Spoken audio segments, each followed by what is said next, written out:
Good afternoon. I'd like to ask the interpreter currently on the Spanish channel to commence interpretation of the meeting. For those just joining the meeting, live interpretation in Spanish is available, and members of the public or staff wishing to listen in Spanish can join the Spanish channel by clicking on the interpretation icon in the Zoom toolbar. It looks like a globe. If you are on your cell phone or tablet, locate the three dots, tap them lightly, and put a check mark on your preferred language. Click Done to activate and begin the interpretation.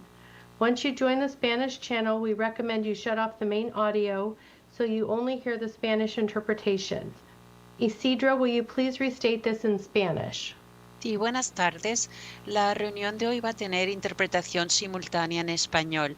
Para acceder al canal en español, favor de hacer clic en el icono del globo terráqueo que verán en la parte de abajo de su pantalla de Zoom y entonces hacer clic de nuevo en el idioma Spanish o español.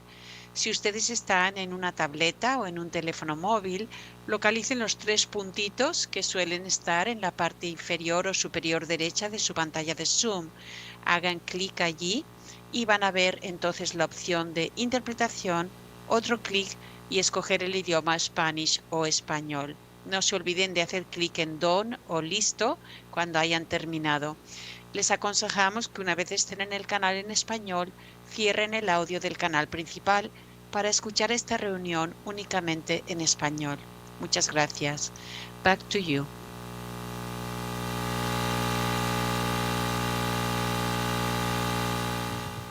Thank you to everyone for your patience. I think we are an hour and 15 minutes later than expected. This is a result of the technical issues that we had earlier. So thank you all for sticking it out. We will reconvene into open session. Madam City Clerk, would you please call the roll? Thank you, Mayor. Councilmember Rogers? Councilmember Okrepke? Here. Councilmember McDonald? Here. Councilmember Fleming? Here. Councilmember Banuelos? Here. Vice Mayor Alvarez is absent. Mayor Stapp? Here. Let the record show that all council members are present with the exception of Vice Mayor Alvarez. Thank you. And Madam City Clerk, remind me, did we want to make any announcements regarding translation services through the meeting? They just made them. Perfect. Just But right in now. terms of contingency plans for later, we're good to go? Yes, in the event that the broadcast goes down or our internet service fails again, we will be having interpreters in the room on call, and they can join us in short order to facilitate interpreters in the room. Perfect. Thank you for that. And so we will move on to item 4.1, our discussion of dynamic pricing at the Bennett Valley Golf Course. Gentlemen, it's a pleasure. The floor is yours. Thank you, Mayor and council members. Jason Nutt, Assistant City Manager. I've been working with the team from Kemper Sports over the last several months, looking at how we can continue to make progress toward continued and additional investment in the golf course, and how we can respond to some of the questions that have come up during the budget discussions, in particular budget discussions around the golf enterprise. And with that, I was very excited to learn that Kemper Sports has been on their own, evaluating conditions at the course and trying to come up with ways that they can work, that they can benefit the city's budgets and finance. And so with that, they are here to present one of those items to get your feedback and determine if this is something we'd like to bring forward as part of our fee restructuring. So with that, I'd like to introduce James Birchall and Greg Anderson, and they will work their way through the presentation. Thank you, Jason, and welcome. We're here to present from Kemper Sports, which was Touchstone Golf.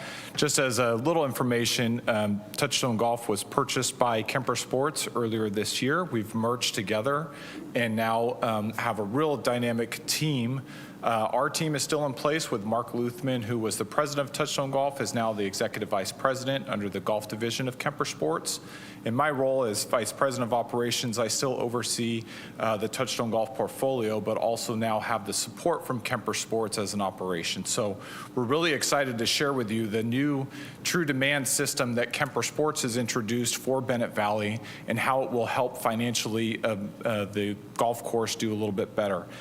And one of the things I want to make sure we're talking about are public or non-resident pricing. Our goal is always to continue to keep resident pricing for the residents of Santa Rosa to have the best pricing. So this dynamic pricing strategy is not implemented for the residents at this time. We're just introducing this for non-resident tee times. So what is true demand from Kemper Sports? There's really 4 pillars here. The variable pricing is the dynamic pricing, but now we'll also have some business intelligence, comp set insights, as well as innovative booking strategies to help us drive more revenue for Bennett Valley. So I'm going to quickly go through the 4 different pillars here of how true demand will help Bennett Valley drive more revenue for the golf course. The real important one for us is the variable pricing component. We're going to implement or asking to implement this for the non-resident pricing structure. And really there are parameters that go into effect of how we would choose to dynamically price or variably price those rounds. There's historical data that comes into play. Weather is a big factor. As we know, it's going to rain pretty heavy tomorrow, so we'd want to variably price our rates tomorrow if we could. What the current sale looks like, how long are these rates going to be available for, and then what is the golfer's response? If we're not seeing tee times being booked, then we can adjust the pricing, or if they're booking them fast, be able to dynamically price them based on the demand.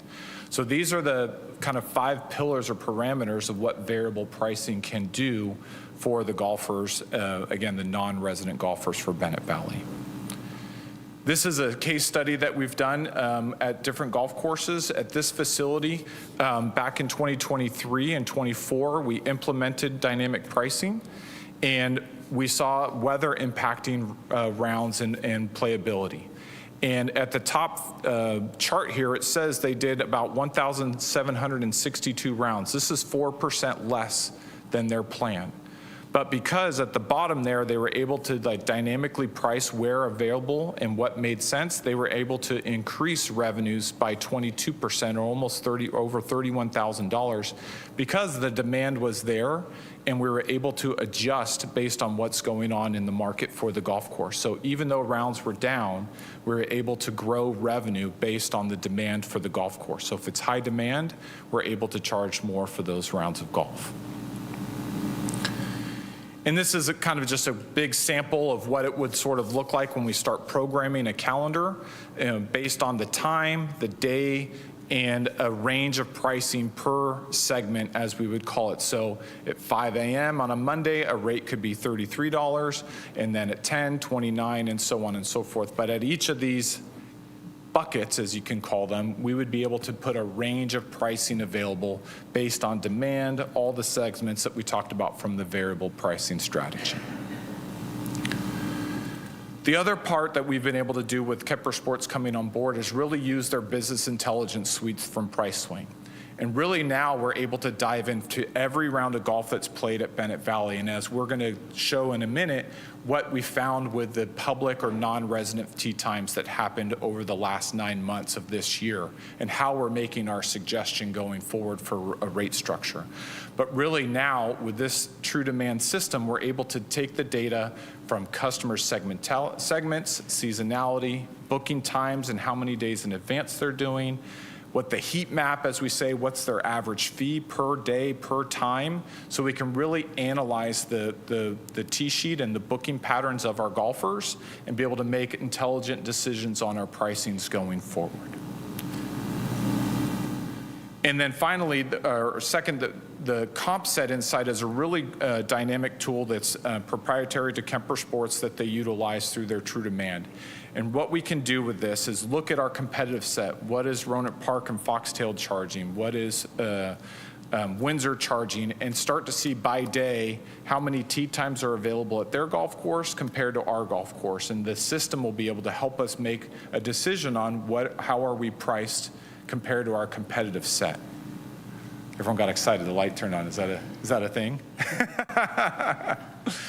But really what this does is the tool goes on the internet and searches online to see what's available, is how they're getting this information. But this is a tool that we now have available to us for Bennett Valley. And so what I wanted to show you here, and I'm not going to get into too much, but this is our utilization for 2025 for Bennett Valley for the non-resident or public rounds. And you can see how we found from 6 a.m. to 5 p.m. what our utilization of this segment of rounds, not all rounds, just this segment, and what their average price that they paid during this time. And so taking this data, we were able to extrapolate how much money did we make from these tee times.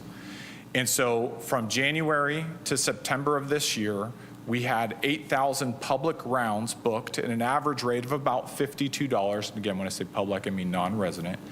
And that's about 60% of our public rounds were riding. And in the bottom of the chart on the left, the bottom right-hand corner, that's how much revenue. So it's about $413,000 from this segment of rounds from every moment of tee time on the tee sheet and what their average price was. When we took the walking, folks that just want to walk the golf course, we saw this data that said we generated about $153,000 at a certain average rate per segment of time. And so when we take this information and we said, well, what does our competitive set look like? What do we think is our range of pricing based on our strategies? We came up with a range of pricing for all of these segments. And this segment of pricing for our prime time, which is from 6 to 12 o'clock, can be lowered by about $5 from what our normal fee would be to an increase of about $10 per round. And so that gives us that flexibility based on weather, on demand, to really be able to price accordingly for the non-resident rates. The afternoon, the 1 o'clock to 5 o'clock, it's a little bit less of a stretch. It's more about a $6 or $7 increase, or basically flat to our rates. But this is the analysis that through the business intelligence that we think puts us very close to our competitive set, not higher than them, but competitive where we are. Because we are, as we've talked about multiple times when I've come and presented before, we're underpriced compared to our competitive set right now.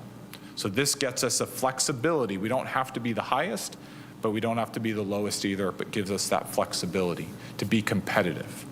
And the whole goal of this is not to lose the rounds that we have playing.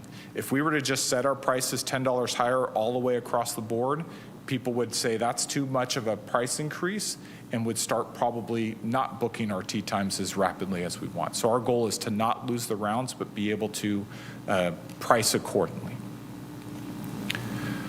So what does this look like now? Again, lots of charts here. I'm going to summarize it real quick because I know you guys have had a long day today. But what we think will happen is as we dynamically price those same 8,000 rounds that we're riding from January to September of this year, and our data analysis says about 60% of those rounds will pay the full rack and dynamically priced rate, could see an increase of about $57,000 of revenue just from that segment of rounds being played. A full increase is almost $90,000 if everyone paid the full rack rate, which is what's shown in this chart. But our data suggests that it's about a 60% that will pay the full rack rate dynamic priced. When we talk about the walking rate, it is again, instead of, it's about $28,000 of incremental revenue that we would see in addition in that same time frame. So between the walking and the riding rate being dynamically priced with the same rounds, we are looking at about $85,000 revenue increase between January and September for the next fiscal year if we were to implement this in January of 2026. And again, that's at about 60% of the rounds paying the rack rate. It could be higher. It just depends on how the bookings go. But this is an estimate for us. So summarize, there's costs associated which we are already implementing and have in our budget, but really the revenue growth is what we're looking to do. We really want to help the golf course offset its debt services so that it can start paying more of its share of the debt service for the golf course. And so we think by implementing dynamic pricing for the non-resident rates only, we can easily generate $85,000 more of revenue for the next fiscal year just between January and September. When you add the full year, it could be $100,000 or more for the year. I went quick. So I know it's a lot of data and charts, but really wanted to make sure that's our point. So I'll open it up to any questions. Oh, fantastic. And thank you for being as succinct as you were. There are individuals who've been sitting through 7 hours of meetings who really appreciated it. Bringing you back to council for questions, Ms. Rogers? Mine is pretty quick. Thank you for the presentation. It was very fast and good. My question is, if I'm a non-resident, how do I know what I am going to be charged on any given day? Like, does it change daily? Does it change a week, a month? Like, how does that work? Sorry, it changes based on all the parameters, whether it's weather, booking patterns, and everything between the public. When you go to the website, it integrates with our booking engine, which is our T-sheet, and will change dynamically online. If someone calls in, the staff also just looks at the T-sheet, and those are the rates that are on the T-sheet that are on there. So it's all already calculated. And this works and is being done in other Yeah, places? so we've implemented it, 2 of our facilities in Fairfield, Rancho Solano and Paradise Valley, for the non-resident rates there. And it will be introduced at another facility coming close pretty soon. Perfect. Thank you. Thank you. Ms. McDonald? That was my question. And then I just had one more question for you, since you've just united with Kemper Sports. Where are they located at? Their support office is in Chicago, but our support office that was with Touchstone Golf is also in Austin. My office is here in the Bay Area. I'm in San Ramon, and the executive vice president is in San Jose. And so we're still staying local in the area. That's what I wanted to hear. Thanks. Thank you. Ms. Fleming? Yeah, thank you. For the council and for the public, the fees that we collect, are they diverted to maintenance? Are they diverted to our general fund? Are they diverted to the profit of Kemper? Where do these additional revenues go to? All the revenues go back into the enterprise fund for Bennett Valley and the city of Santa Rosa. Kemper Sports and Touchstone, we're a management company. We just have our management fee that we collect from operating the facilities. Okay. And that's incorporated into the budget of the golf course. Thank you. Yep. Thank you. Any other questions from council? Let's open this up to the public. Are there any members of the public who would like to comment on this item? Please, sir, you can go up to the podium. And are there other members who have comments, if you could make your way to the podium right now, just to be efficient with time. Sir, the floor is yours. Thank you. My name is Fred Allebach, and I have a comment on this. In public policy, I look for fairness, and I use the golden rule as my benchmark. And I look at dynamic pricing, and I see this as exactly how airlines rip me off, charge more for seats. I looked at the diagrams. They look just like how my seat changed from $50 to $80, just like that. This is how storage lockers do the same thing. In my opinion, this is greed on steroids, this whole dynamic pricing thing. And I'm tired of getting ripped off. And I don't particularly like golf, but I was really kind of triggered by the dynamic pricing because I've been ripped off by this number of times. I'm preparing to go to Hawaii to a friend's memorial service, and I know that my family is going to be hit hard by dynamic pricing there, aimed at tourists and guests. So I think that this is really the antithesis of the golden rule, this type of dynamic pricing. And so to me, it's a form of advanced kind of greed. And the use of it by the city, in my opinion, doesn't reflect the values that the city should stand for. What's to stop the city from doing this same thing to other revenue sources like park reservations, like at Rincon Valley? There's demand, raise the price. So I think this is a slippery slope. So my suggestion is don't get started on this and don't succumb to these kind of practices to address the budget in times of austerity. Stick up for stuff that's fair, and I just wouldn't do it. I think it's a bad idea, and anyone who's gone online to try to get an airline seat and then had it change when you came back 2 hours later, and it's just really a despicable practice, so I would say don't go for it. Thank you, Fred. Are there any other members of the public who would like to speak? Seeing none, let's bring it back to council for any final comments or direction. Any thoughts from my colleagues? I will just offer thank you again for this very clear, very succinct presentation. And for the benefit of the public, this is right in line with a lot of the presentations you've seen recently.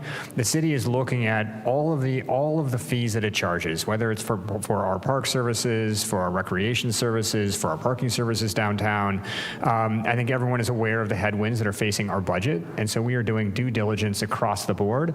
This is a very creative way to deal with the costs of Bennett Valley, which is obviously a beloved local institution. And it's worth noting that the golfers who use Bennett Valley are very much in support of the kinds of pricing changes that the golf course has put into place.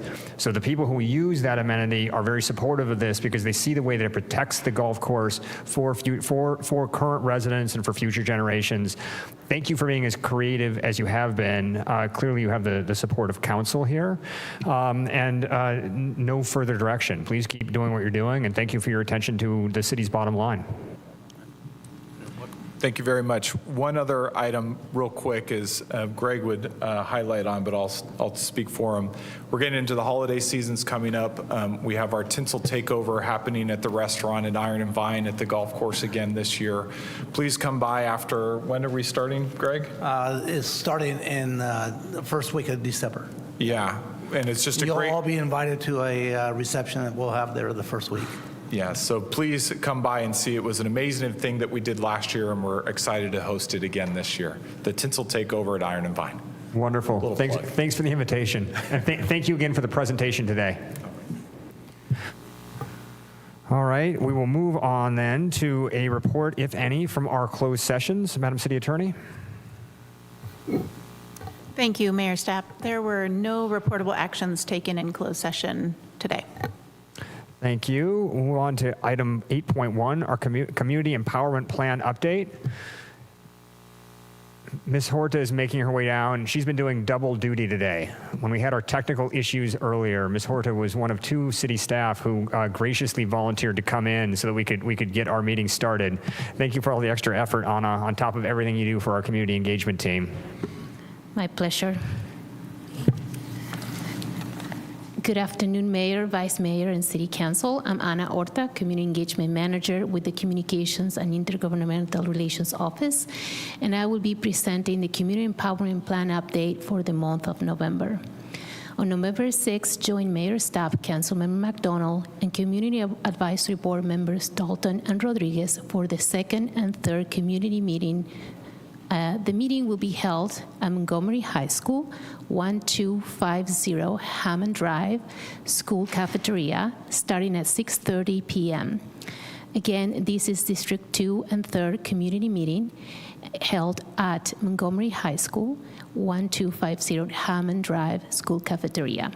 To find more information about the meeting, you can visit srcity.org/city alerts or email communityengagement@srcity.org. On November 8th, the Santa Rosa Police Department will be participating in the Tunnel to Towers 5K run and walk starting at 8:30 in the morning from Courthouse Square, 600 4th Street. This event raises funds for disabled veterans and public safety workers, with 93% of the proceeds going directly to programs that support local heroes and their families. To register, please visit runwalksantarosa.t2t.org. Also on November 8th, Recreation and Parks will be hosting their monthly Park a Month volunteer program at a Place to Play Community Park, 2375 West 3rd Street from 9 a.m. to 12 p.m. These family-friendly workdays are a fun and productive way to help beautify your local parks or community center. Hand tools and gloves will be provided. Santa Rosa Water hosts bi-monthly volunteer creek cleanups on the first and third Saturday of each month at Prince Memorial Greenway. The next cleanup is scheduled for Saturday, November 15. All ages are welcome to participate as creek protectors in the cleanup for this section of the downtown Santa Rosa Creek. Volunteers meet at Olive Park Footbridge near 1698 Hazel Street at 10 in the morning. To sign up, please visit srcity.org/calendar. the Santa Rosa Police Department will be hosting their holiday toy drive to benefit Catholic charities. Help bring joy to local families this season by donating unwrapped toys for children of all ages, from infants to teens. Toys can be dropped off at the Santa Rosa Police Department front lobby, 965 Sonoma Avenue, from November 6 until December 12. Last year, over 500 toys were collected. Your generosity truly matters. Let's make this year even more impactful. Finally, on November 28, start the holiday season with the annual Winter Tree Lighting Celebration at Old Courthouse Square, 604th Street, from 4 to 7 p.m. This is a free, family-friendly event filled with activities, performances, and photos with Santa, a joyful way to kick off the holiday season. And that concludes the Community Empowerment Plan update for November. Thank you. That is a full list, as always, Anna. Bringing it back to council for questions or comments. Ms. McDonald? Thank you for the presentation. Can you remind me once again when the tree lighting ceremony was? I'm sorry, I didn't hear you. Yes, it's on November 28th at the Old Courthouse Square, and it's from 4 to 7 p.m. Thank you. Thank you. Other questions? All right, let's open this up to public comment. Would any members of the public like to make comment on this item? Seeing none, bringing it back to council for any final comments. I will simply underline the really big news in your announcement, which is that Councilmember McDonald and I are going to be presenting to the public. We want to make sure that really highlight that for everyone here and everyone watching online. You're going to have this much knowledge and charisma in one space, ready to tackle any subjects that you bring to us. So please don't hesitate to come out. And more seriously, Anna, thank you as always for all the work that you do. Thanks for your help this afternoon. And we can move on to the next item. Much obliged. Moving on to item 9, our city manager and city attorney's reports. Madam City Manager, any reports from your end? Yeah, I have a few. Thank you, Mayor. Good evening, Mayor and council members. So with about 43,000 Sonoma County residents expected to receive reduced benefits from CalFresh, we want to make certain that the community understands where they can go to receive benefits. So they can go to getfood.refb.org. That is Redwood Empire Foods website. They can go there to get some donations, pick up some donations and pick up food. You will also see some additional information coming out from the city on food banks that we plan to host within the city, and probably plan to partner with the county on how we can also mitigate some of these food benefits. We want to make certain that, while we sit in office, and I'm certain I can speak for this council, we want to make certain that we're leading by example to make certain that our residents, our community, and our children have food. So more information will come out on how the city of Santa Rosa is helping. But in the meantime, again, you can go to getfood.refb.org. Also, I would like to announce that Charging Smart Gold designation is, Santa Rosa has earned the Charging Smart Gold designation. It's a designation from the National Charging Smart program, and it recognizes our leadership in expanding EV charging infrastructure. So we're pleased to announce that we are the first designee in California to earn this designation, especially on the West Coast. This achievement reflects strong collaboration across departments with community partners, and to make EV adoption more accessible and more equitable. So thank you to our team, and I believe Chad Hedge, I thought I saw him walk in the building as well, has been partnering with PG&E to make certain that we have EV charging stations across the city. And last but not least, I'm pleased to announce that the bike ped overcrossing bid has been released, with proposals expected to be received on December the 16th. So I'm sure that all you all are excited to see that finally come to fruition. Thank you for each of those updates, Madam City Manager. And Madam City Attorney, any updates on your end? Good evening again, Mayor. No report out of the City Attorney's Office today. Thank you. Let's go to public comment. Would any members of the public like to comment on either of those reports? Janice, the floor is yours. And again, if any members of the public are interested in commenting, if you could be waiting by the podium just to save time. Janice, go ahead. Thank you, Mayor. Janice Carmen here, and I ran against Diana 1 year ago. And I remember when we came into the chambers here and she announced a point, I'm not sure which meeting it was, but that she was not willing or not able, or can't means won't, would not help the schools. And she was a state-affiliated representative for the state of California. Shameful, Diana. Janice, what does this have to do with the council, with the the city manager and city attorney reports? Oh, with the minutes? Are you doing the minutes right now? No, this is comment on the city attorney and the city manager's reports. I'm commenting on what's reports. going on here at the city council. And I think that So Janice, you, this Mayor, going with Diana section. to I graduated is just shameful. Thank you, Janice. These comments need to be on the items that are listed. Would any other members of the public like to comment on the city manager and city attorney's reports? Seeing none, we will close public comment. We will bring it back to, or we will move on to item 10, statements of abstention or recusal by council members. Anything from council? Any statements of abstention or recusal? Seeing none. All right. Moving on then to everyone's favorite, mayor and council members' reports. Are there any members of the council who would like to make reports? Mr. Krepke?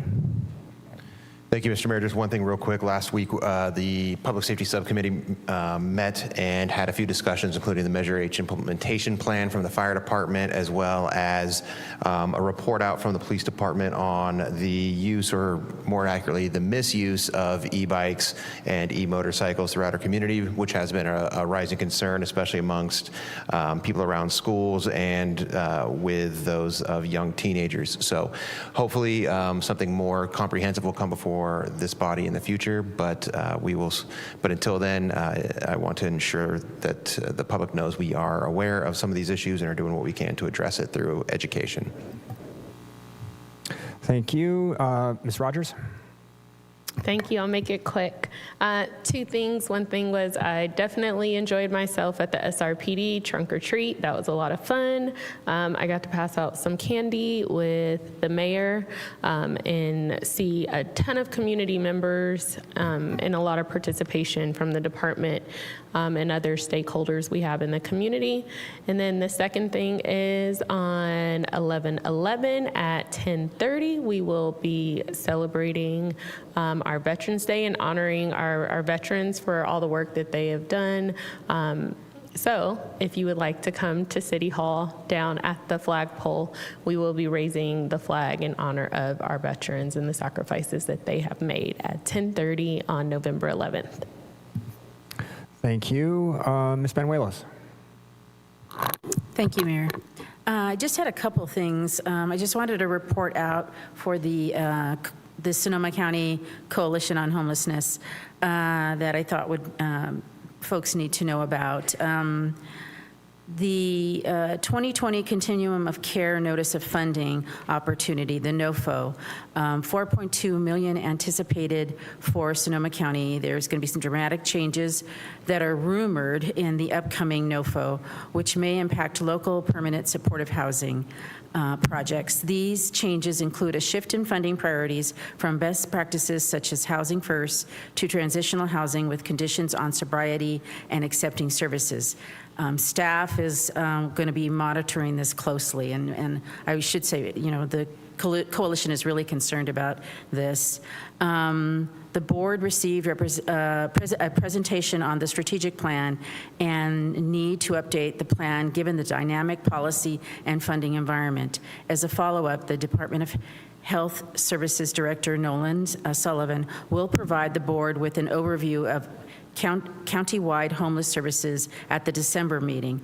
The board also identified the need to identify priority populations and funding priorities and to develop scenarios for potential funding reductions. So I think that's our greatest concern, our reductions at the federal level. On a better note, I did want to announce that I have an appointment for the Board of Parks and Recreation. I'm appointing Pam Rivas.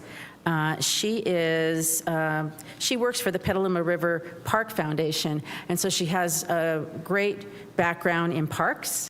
But she lives here in Santa Rosa. She also worked with me at Sonoma State as an American Vista, and just really excited to make that appointment tonight. So thank you. Thank you. Ms. McDonald?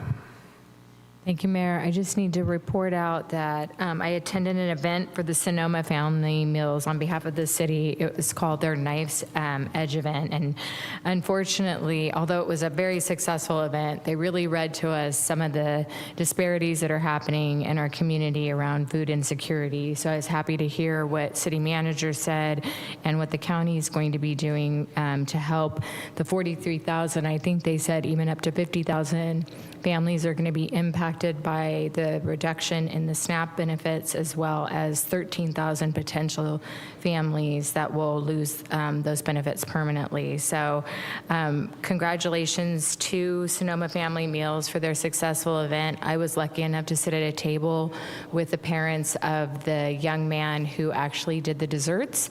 So I got extra cookies, and they were the best chocolate chip cookies I think I've had in my life. So congratulations to them. The food was delicious, and thank you for the opportunity to go to that on behalf of the council.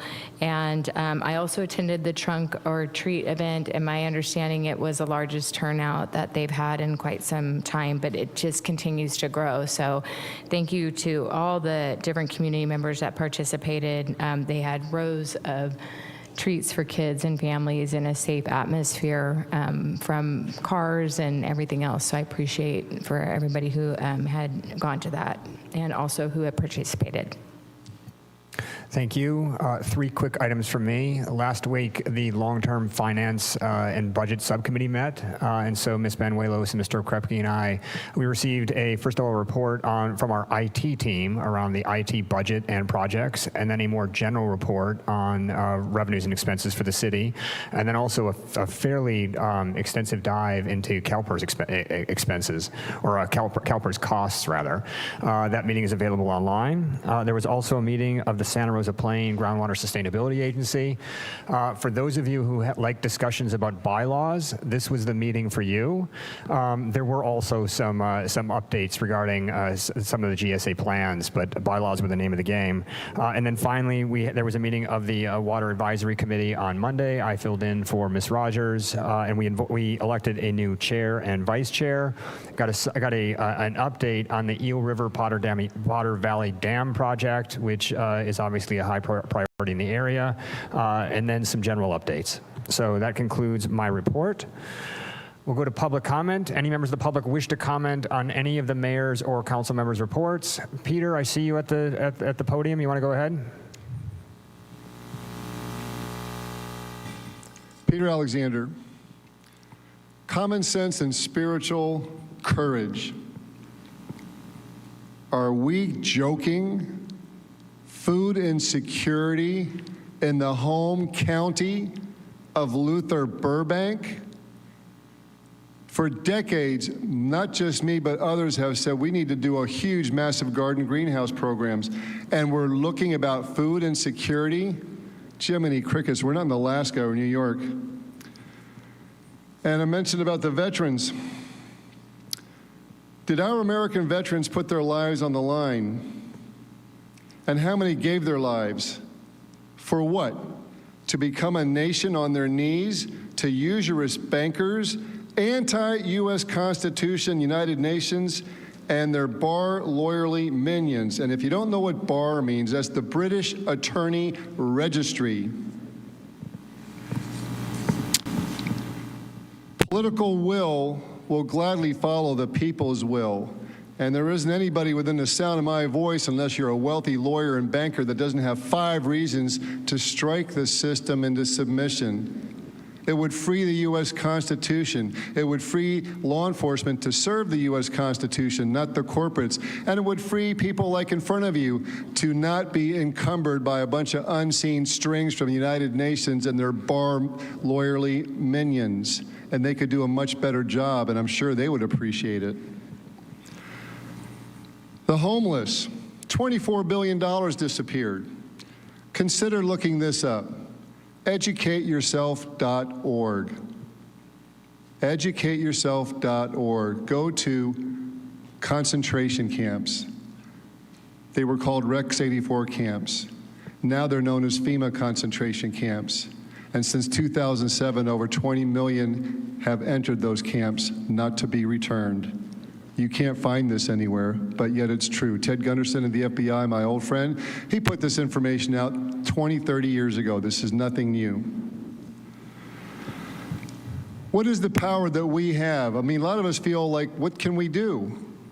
Well, we can unplug from the system. Stop paying into the system. I can tell you what the sheriffs will do if you stop paying your mortgages and your rents. They will give you the biggest round of applause you've ever seen because they're getting tattooed and mishandled also. They're under the auspices same as ICE, which is a federal deal, which is run by bar lawyers that don't belong in public office according to the 13th Amendment of the Constitution. Now, the difference between ICE and our law enforcement is being disenfranchised and handcuffed, which is why half of Oakland quit. And almost all the senior officers in the Bay Area quit when all this stuff started happening a few years back. But ICE is being bolstered for their work. And if they were only dealing with criminals, that would be one thing. Thank you, Peter. Are there any other members of the public who would like to make a comment?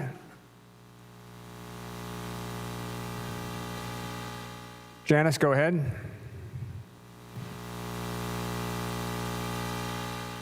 Microphone. Can you turn the microphone on? Thank you. I just want to say that I was at the Finance and Audit meeting as well. The chair is the mayor, and it was a pretty awesome meeting. I'd been talking about AI and somebody doing something about AI for a while, and Brian Tickner and his associates gave an incredible talk about AI at that meeting. And the one thing that I don't say about AI, and one of my concerns is that it's going to come down bigger than it already is. And that when it does, I have concerns that the city of Santa Rosa isn't going to be ready for it. And I know with the constraints and the difficulties, challenges with the budget, that it's hard to find money, but I'm hoping, and something's going to, help change this in the future, that there'll be money set aside, like the general fund, that will be just for AI and infrastructure for the city of Santa Rosa, and probably extend into the county, but there's some partnerships going on anyway. So I just wanted to say that it's really on my mind, AI, and I think that it's going to be real important, especially since our president is increasing his family's wealth with, I always forget it, it's that coin thing. I can't think of it right now, but the coin that people are doing that's the blockchain. Trump has really increased his family wealth with that, and that has to do with AI as well. Thank you. Thank you, Janice. Any other public comment? Seeing none, we'll close public comment on this item, and we will move on to item 12, approval of minutes. Are there any edits or additions to the minutes? We'll go to public comment. Any public comment on the minutes? Items 12.1 or 12.2? Seeing none, we'll close public comment and adopt the minutes as submitted, which brings us to item 13, consent. Madam City Clerk, are you ready? We will see. At your leisure. Thank you, Mayor. There is a bit of lag time on my normal system due to the universe today. It's been an interesting night technologically, yes. Let's see. Item 13.1, motion approval, issuance of a purchase order for the purchase of network hardware. Item 13.2, motion award F003120 professional service agreement for VoIP phone system implementation and services to Cerium Network, Inc. Item 13.3, motion, second amendment to professional services agreement number F002776 with Burke, Williams, and Sorensen, LLP for general municipal legal services. 13.4, motion, approval of second amendment to blanket purchase order number 171735 with Creams Towing, Inc. Item 13.5, motion, approval of the First Amendment to the cooperative purchase of Digital Health Department, DHD, software from Tyler Technologies Incorporated to update and modernize fire inspection software. Item 13.6, resolution of the Council of the City of Santa Rosa superseding and replacing resolution number 2023-213 and declaring pursuant to Government Code Section 54221 that real property owned by the city located at 1942 Rose Avenue, Santa Rosa, California is exempt surplus land. Item 13.7, resolution of the Council of the City of Santa Rosa approving summary vacation of portions of public service easements located at 2771 4th Street, 190 Farmers Lane, and 2777 4th Street following completion of Long Drive and vicinity sewer and water improvements project. Item 13.8, resolution of the Council of the City of Santa Rosa superseding resolution number RES-2025-076 and approving the grant of easement to PG&E over a portion of city-owned property located at 700 5th Street, APN 009-012-025. Item 13.9, resolution of the Council of the City of Santa Rosa approving multiple bid awards, professional services agreements for revenue analysis and support services. Item 13.10, ordinance adoption, second reading, ordinance of the Council of the City of Santa Rosa amending Santa Rosa City Code sections 6-20.020, definitions, 6-20.140, suspension of revocation of license, and 6-20.260, appeal procedure. Thank you. Bringing it back to council, are there any concerns or questions for any of these items? Seeing none, we'll open this up to public comment. Are there any members of the public who wish to comment on the consent calendar? Seeing none, we will close public comment, and I'll bring it back to Ms. McDonald for a motion. Thank you, Mayor. I move items 13.1 through 13.10 and waive further reading of the text. Second. We have a motion and a second by Mr. Okrepke. Madam City Clerk, call the vote whenever you're ready. Thank you. Councilmember Rogers? Aye. Councilmember Okrepke? Aye. Councilmember Fleming?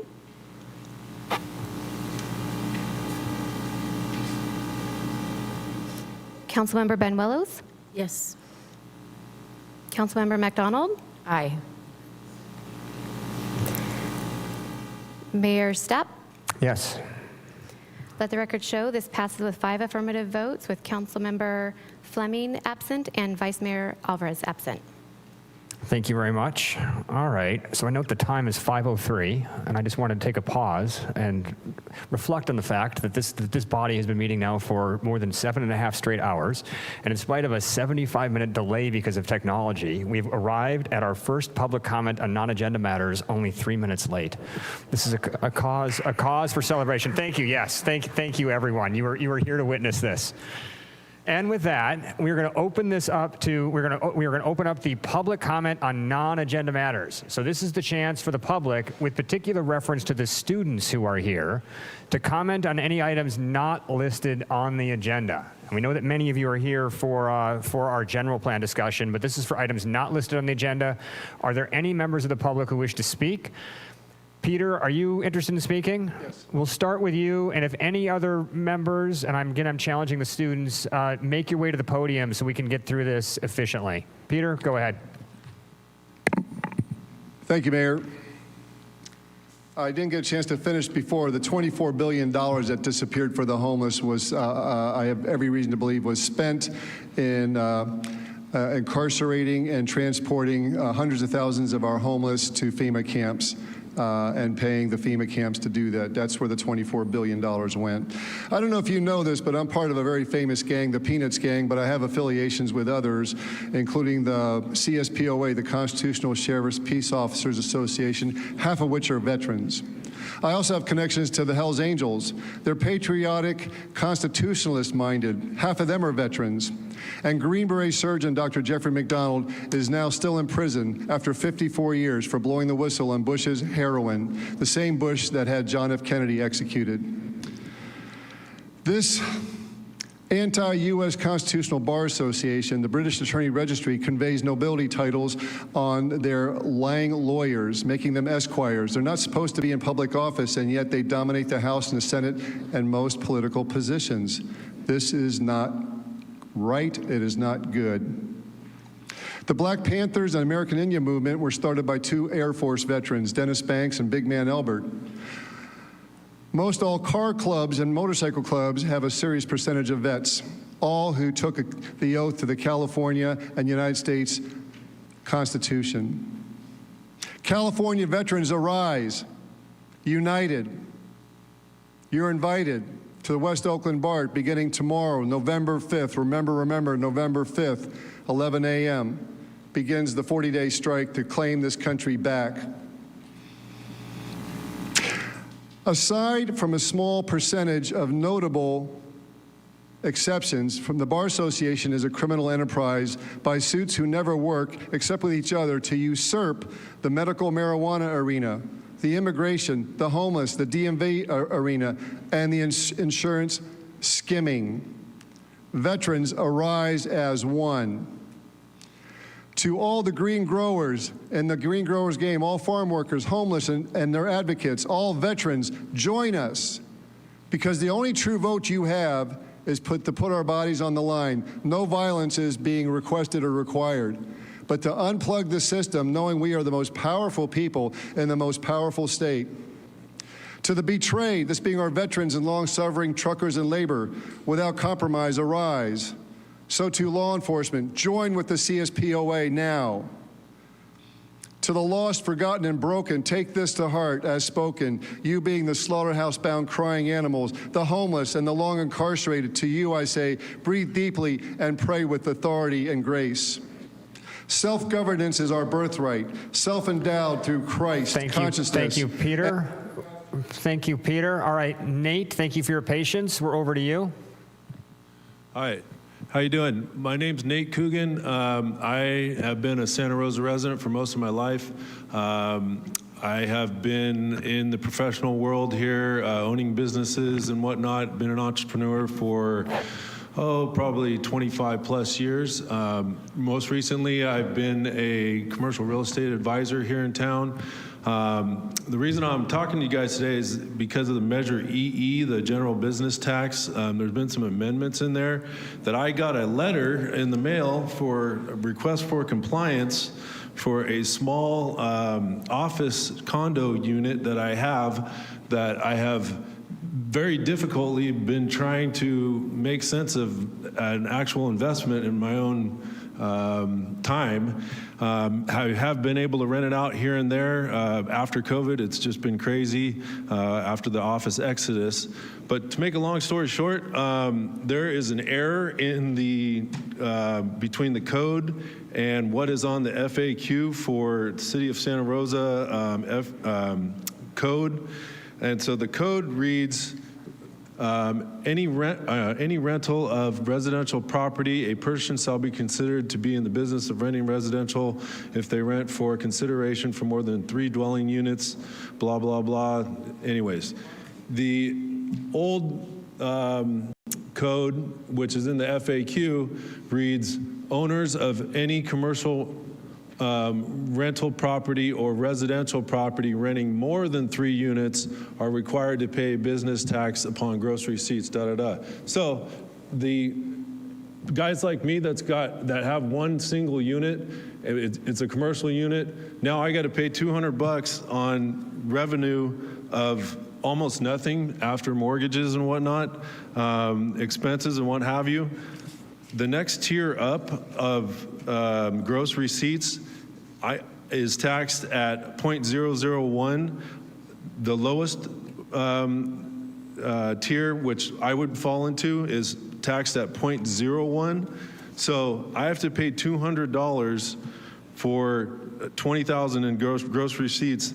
The next guy up has to pay $20 for the same, for $500,000 in receipts. So that's where the small guy is getting squeezed here. So that's what I have. That's why I'm here to talk. And there is an error that the city manager and city attorney have been notified of, I hope by HDL, because when I talked to them on the phone, that's what they said they were going to do.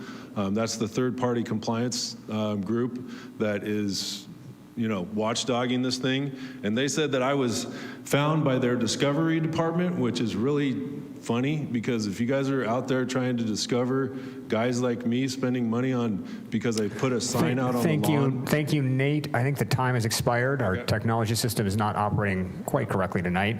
Madam City Manager, do we want to have any members of our staff just say a few words in the back? Yeah, if we could have someone gather his information, we can reach back out to him, please. Thank you. Are there any other members of the public who'd like to speak on non-agenda matters? Again, students, I'm keeping you on the hot seat. This would be worth extra credit tomorrow, I'm sure. Get out of the way. Are there any? Are you looking to, ma'am? Are you looking to speak? Go. You have the floor, and then Janice, you're next. Hello, my name's Rebecca. I've owned Energize Hot Yoga located at 522 Wilson Street for 14 years.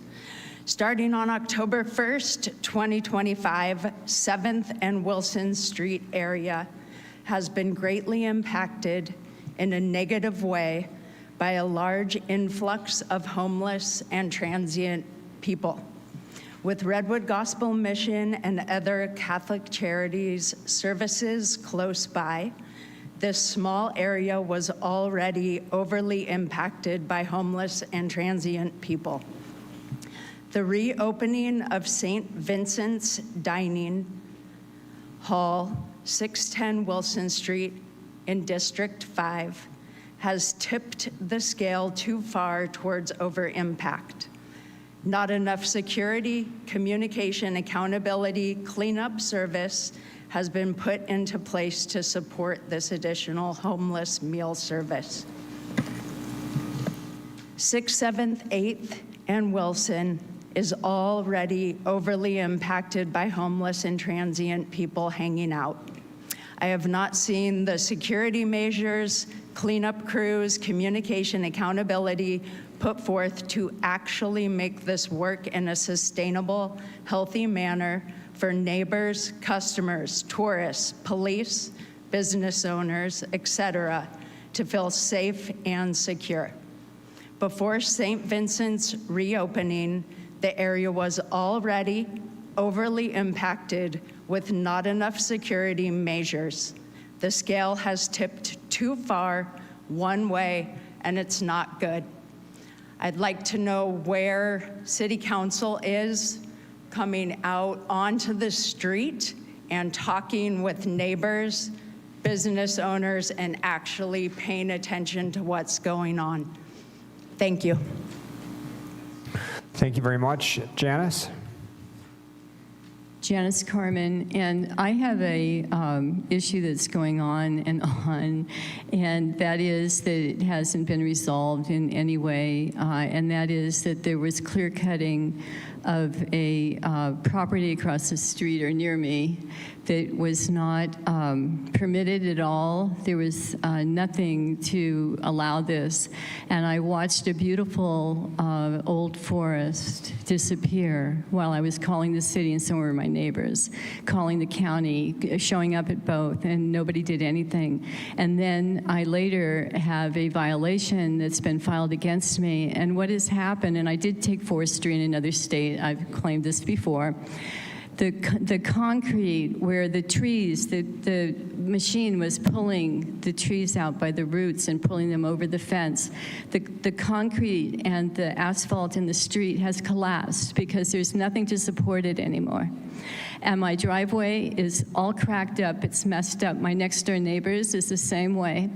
And I had tried to follow this, I had tried to find out what was going on. It took 8 months to finally be called and be told it was a totally illegal project. They haven't done anything else other than grade it, but they graded it straight across, and it should be graded differently. It has floodplain there as well, which I announced at a waterways meeting. And one of my challenges with the city is the lack of leadership. And the lack of leadership is that I should have been contacted. I should have had someone that was actually in my corner, not in the corner of the people that decided to do this and go and cut these trees with no permit and build. They were going to build a small subdivision there. It's also a rancho from Rancho Los Guilicos.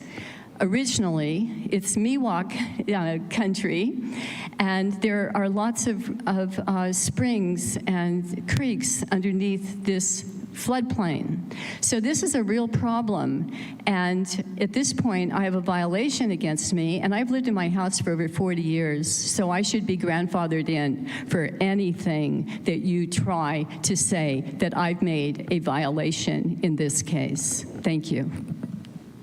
Thank you, Janice. Would any other members of the public like to speak? We will close public comment. Let's see. In fact, well, that was the end of it, actually. We're closing the first public comment on non-agenda matters. Sorry, I lost my place. And we're going to move on to what is likely the main show for the evening, and the reason why so many of you are here. We're going to go on to our first public hearing concerning the General Plan 2050 Municipal Code and Zoning Map Implementation. And I believe we have Amy Nicholson here to present. Excellent. Amy and Ashley, welcome down. Do you need help with you're good? You're good? All right. Gabe, we have a party.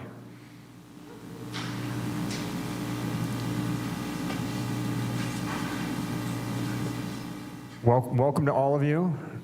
The floor is yours.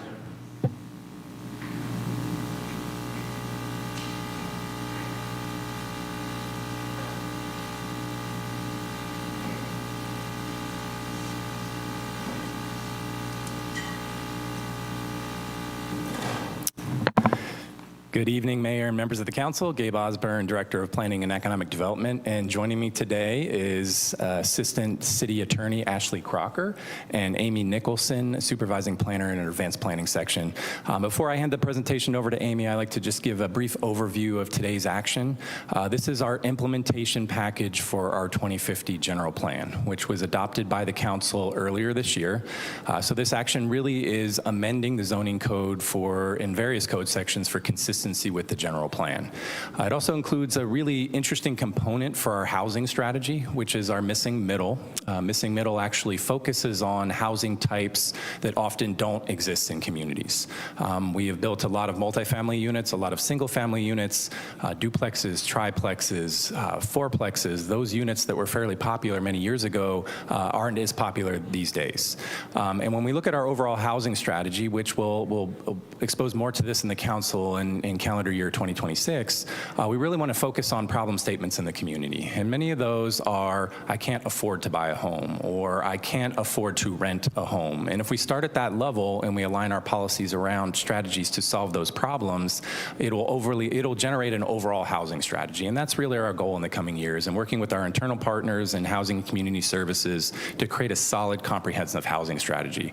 So today's action really builds a solid foundation for that, and helps us bring in the policy policies and initiatives that allow us to implement some of these policies and programs that are really in our guiding light, which is our General Plan 2050.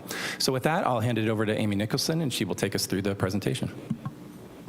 Great, thank you, and good evening, Mayor and Council members. Amy Nicholson, Supervising Planner. As Director Osborne just mentioned, the General Plan 2050 was adopted by the Council this last June. And the general plan is the top tier planning document for the city, and so any other land use related plans or regulations must be consistent with the general plan. One of the city's main tools for implementing the general plan is the municipal code, including the zoning code as well as the zoning map, and those are the focus of today's item.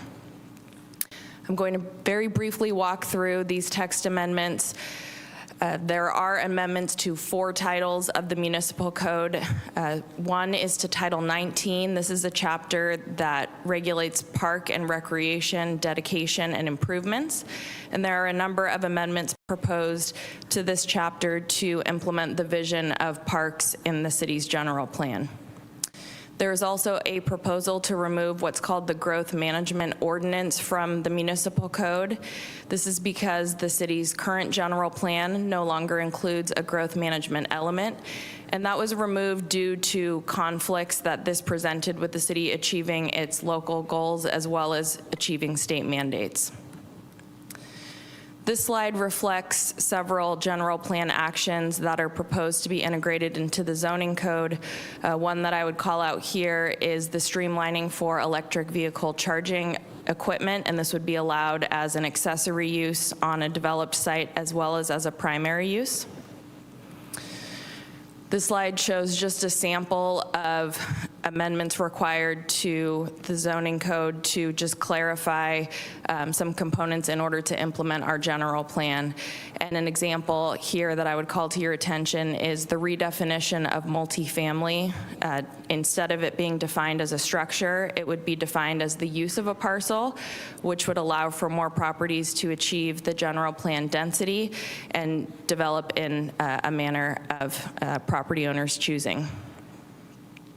And just to add, all of these amendments are included in detail in Attachment 1 to the staff report, as well as Ordinance 1.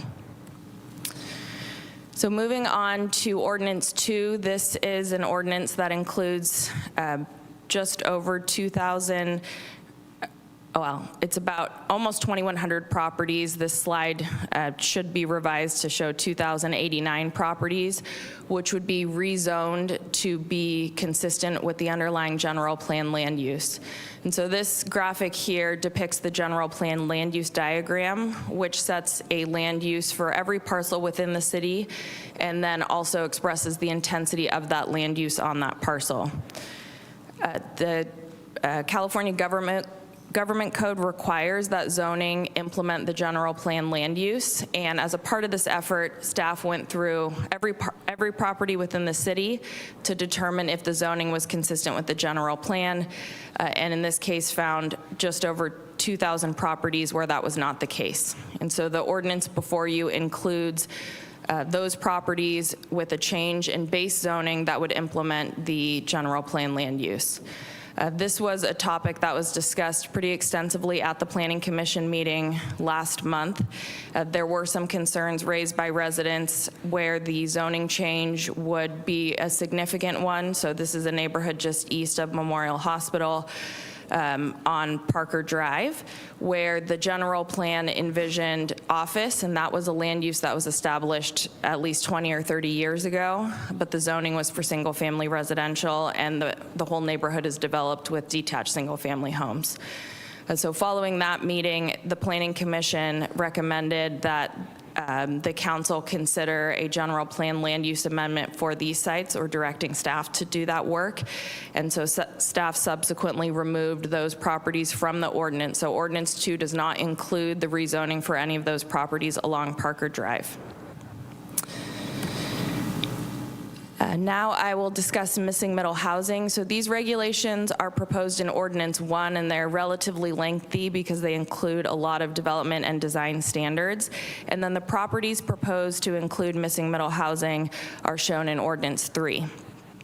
So missing middle housing, as used in this presentation and the city's zoning code, reflects a term that was coined by Opticos Design. This was a firm based out of Berkeley that the city worked with on this effort.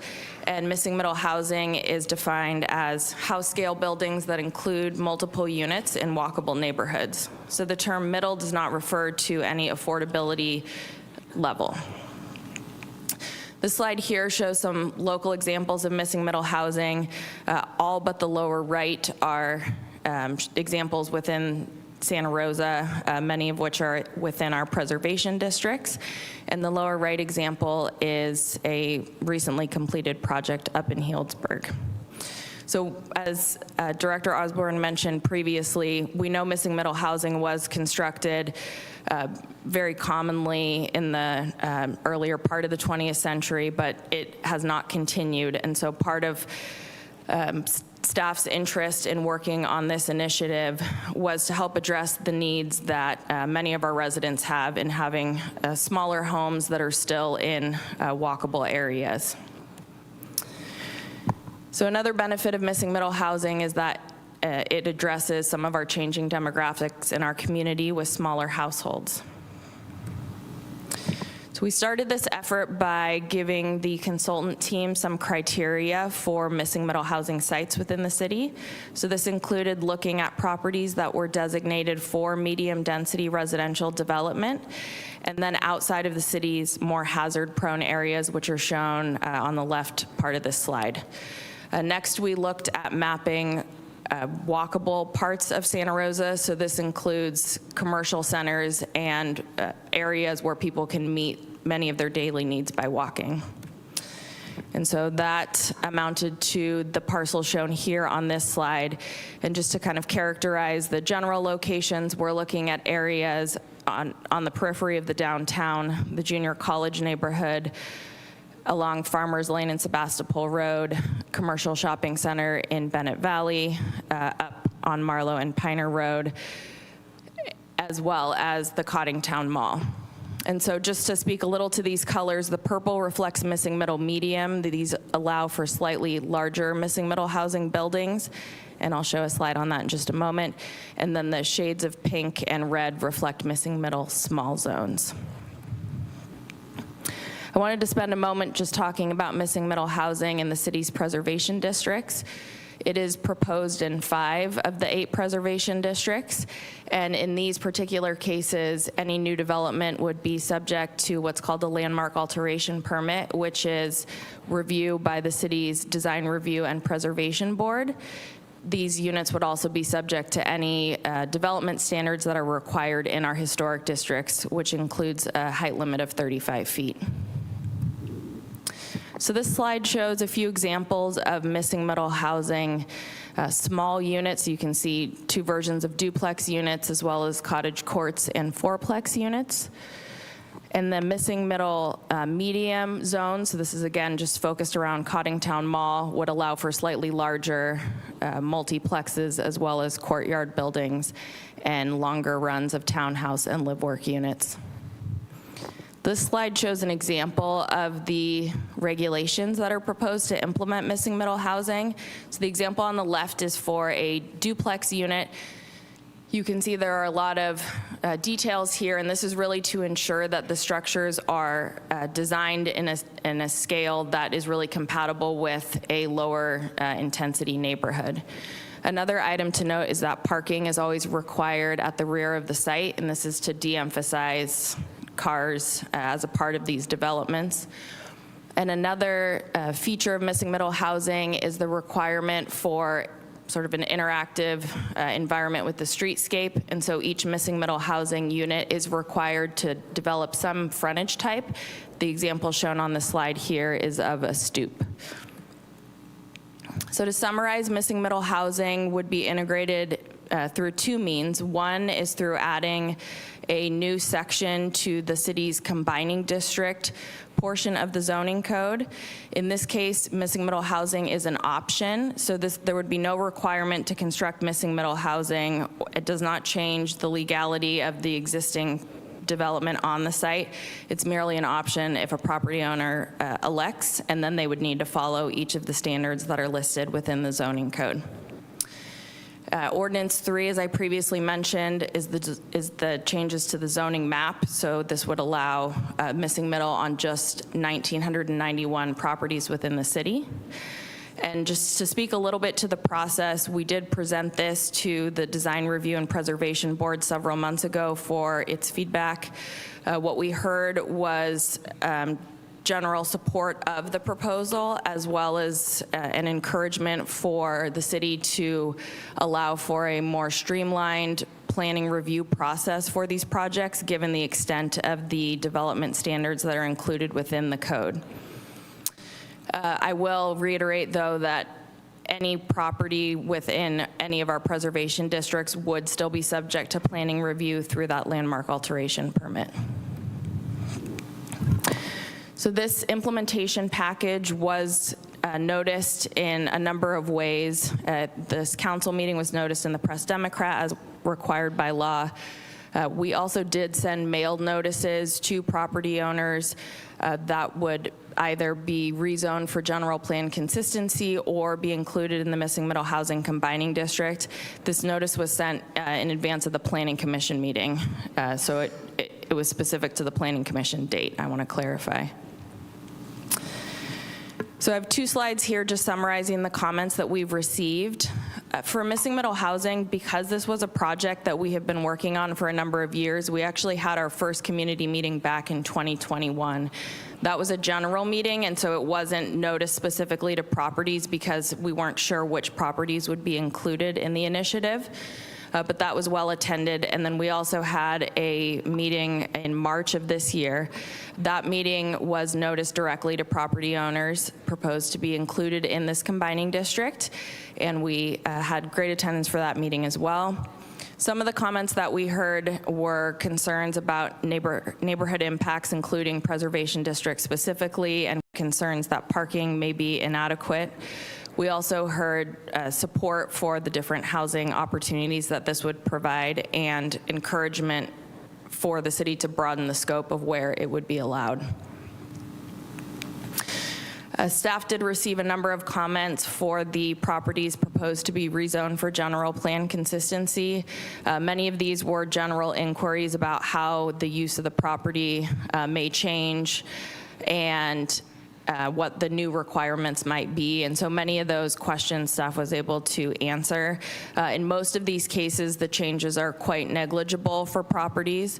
However, as I mentioned previously, there are the properties located east of Memorial Hospital, which we have removed from the ordinance before the council.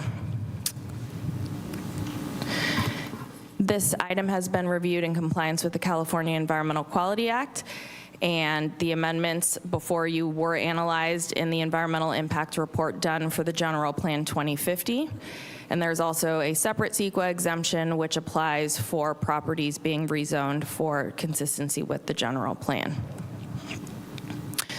So it is with that the Planning Commission and the Planning and Economic Development Department recommend that the council approve the first reading and introduce 3 ordinances to amend the municipal code to implement the General Plan 2050, to rezone properties to implement the existing general plan land use, and rezone properties to add the missing middle housing combining district. It is further recommended that the council direct staff to bring forward a general plan land use amendment to resolve some of those inconsistencies that I mentioned earlier. That can be rolled into a packet that's already in progress by staff for later on this winter. Thank you. Amy, Ashley, and Gabe, thank you so much. There was an incredible amount of work to go into this. Thank you for this effort. Thank you for all of your community outreach. Obviously, this has been watched closely by members of the community, and thankfully so. You mentioned Parker Drive earlier, and that was thank you for highlighting how community feedback allowed the city to change course on that particular issue. Let's bring it back to council now for questions. Mr. Okrepke. Thank you, Mr. Mayor. Sticking with Parker Drive for a sec, I mean, we went through a lot of information. First of all, thank you for all of this. This is great. We've talked about missing middle housing for a while, as it were. And so sticking with Parker Drive, just to be clear, I want to be clear, because I did sit in on a portion of the Planning Commission meeting of this, is that the response is that it was historically, the land use was one thing and the zoning was another. And so so I'll let you answer. So it's your recommendation to keep it as is being used now, correct? Yes, so the zoning is for single-family residential, and that's how the properties are developed, but the general plan land use is for office. And so at this point, the recommendation from staff and the Planning Commission is to do a general plan amendment to change that land use from office to low-density residential. That would allow the zoning and general plan land use to be consistent, and it recognizes the existing development of the neighborhood. Thank you, I appreciate it. I know that might be some redundant information, but I think it's important to kind of drive that home, that is the recommendation that both Planning Commission and staff has presented to us. Director Osborne, you and I have talked a little bit about the communication and messaging around this process, and even land use and planning, even to get a working knowledge, can take some time to understand what everything means and how it's applied. Can you speak a little bit to, I know you touched on it at the very beginning of the presentation, but more to the messaging and of how this came out and what we may or may not have done well and address some of those issues? Yes, absolutely. So I think in a situation like this, when it is a very strategic approach, especially for missing middle, where we can understand the specific parcels that are affected, we have a tendency to want to do direct noticing. That provides an opportunity for the individuals to really understand. It potentially creates a communication channel. I think sometimes what that can also do is create misconceptions about the process if there isn't necessarily the staff to community member interaction. And I think we've saw that a little bit with our missing middle response. Missing middle is an optional allowance. It is not a requirement. And I have heard concerns about eminent domain and how the city may move forward. So how do we better communicate with the members of the public to be able to educate? Because I think Councilmember Okrepke, your point is that it is very challenging. Most members of the public do not understand land use policy. It takes a lot of years of getting comfortable with that. So really what we try to do is engage to the best of our ability. Mailed noticing helps, going to the community helps, understanding the people that have the concerns and creating an opportunity to just sit down with staff and go through that helps. So really, as we evolve our engagement processes, where it's really going to where people are at, to be able to educate, to be able to put yourself in their shoes, I think there's a lot of evolution that can happen in that. But in this situation, I think it started from a solid platform as we wanted to do direct noticing, where in many situations we fall back on general meetings that are generally noticed. Not everybody watches those. We have a very busy life. So this was really an attempt to try to kickstart those conversations. And I think the evolution of that is then how do we educate people once we start that communication channel. Thank you. I appreciate the reflection on this process. And I've been dealing with land use issues for 7 years now, and I still don't feel comfortable with it at all times. It is a very complicated and technical subject. So I appreciate that. That is all of my questions for now. Thank you. We'll go over to Ms. Benuelos. Thank you, Mayor. Thank you so much for the presentation. Really, really appreciate it. And first of all, I want to say I'm excited about the concept. I have been for a long time of missing middle housing. So please know that's kind of where I am coming from. But I have, as we all have, I think, have had many constituents come forward with many concerns still, even though I know you've done a really good job of outreach, but there are some folks that are still concerned about some of these issues that you just mentioned, eminent domain, housing values. Could you talk a little bit more about how, if there will be any impact on folks' existing houses at this, once this goes into effect? And that can be for any of you, I guess. Thank you for the question, Council Member. So because this is an option, there's no requirement to construct it, and the way that each house is now on these properties would be allowed to remain. No modification would be required. So this is rare in having zoning that's an option as you move forward. So the only case where any change would apply would be if a property owner elected to do a new development on their property. And in that case, they would be subject to the regulations that are included in missing middle housing, so each of those design and development standards. A lot of times with long-range planning or rezonings, the vision is looking to many years into the future, so sometimes that can be a bit challenging for all of us because we know these neighborhoods in a certain way, but we wanted to take the opportunity to set up areas of the city where missing middle housing could be successful at some point and have the tools available if and when that time comes. And I think you mentioned in your presentation that this is not required for new development, but it is an option. Correct. So it would only be required if somebody wanted to develop this particular type of housing. They would then look at that section of the zoning code and follow each of those standards. But a property owner could develop a single family house there if that's what the base zoning allows, in the same way now that they would be in the future should this move forward. Thank you. Ms. McDonald? Thank you, Mayor. Actually, all my colleagues have asked my questions, so I'll just defer to those. Thank you again for the presentation, and it was really around the Parker Drive question, and I think Mr. Okrepke took care of that. Thank you. Ms. Rogers? So I have been told by multiple residents that it is expensive to do any changes or alterations in the historic preservation district. Would these changes make it more expensive, or does it have anything, would it make it more expensive, less expensive, just give them options when we're talking about financial?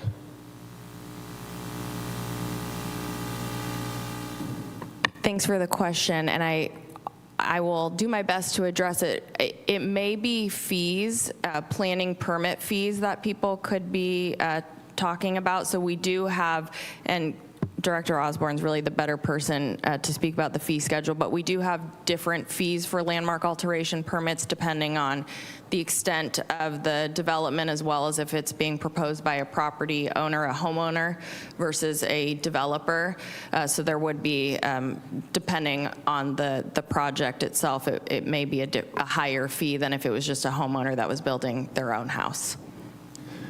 And I can add, council member, I think a lot of times those comments are referring to the cost of construction. So as homeowners are doing improvements, especially something in the missing middle component where it would be a significant redevelopment of the site, it's really based on the cost of materials and construction. And as we develop more design-focused objective design standards, sometimes those create additional cost elements. But a big piece of the historic districts is compatibility in the neighborhood. So having objective design standards to make sure these units are compatible can increase cost because those design elements oftentimes are a bit higher. And the best example I can give are right angles are fairly inexpensive. Anything other than that adds additional construction cost, design cost.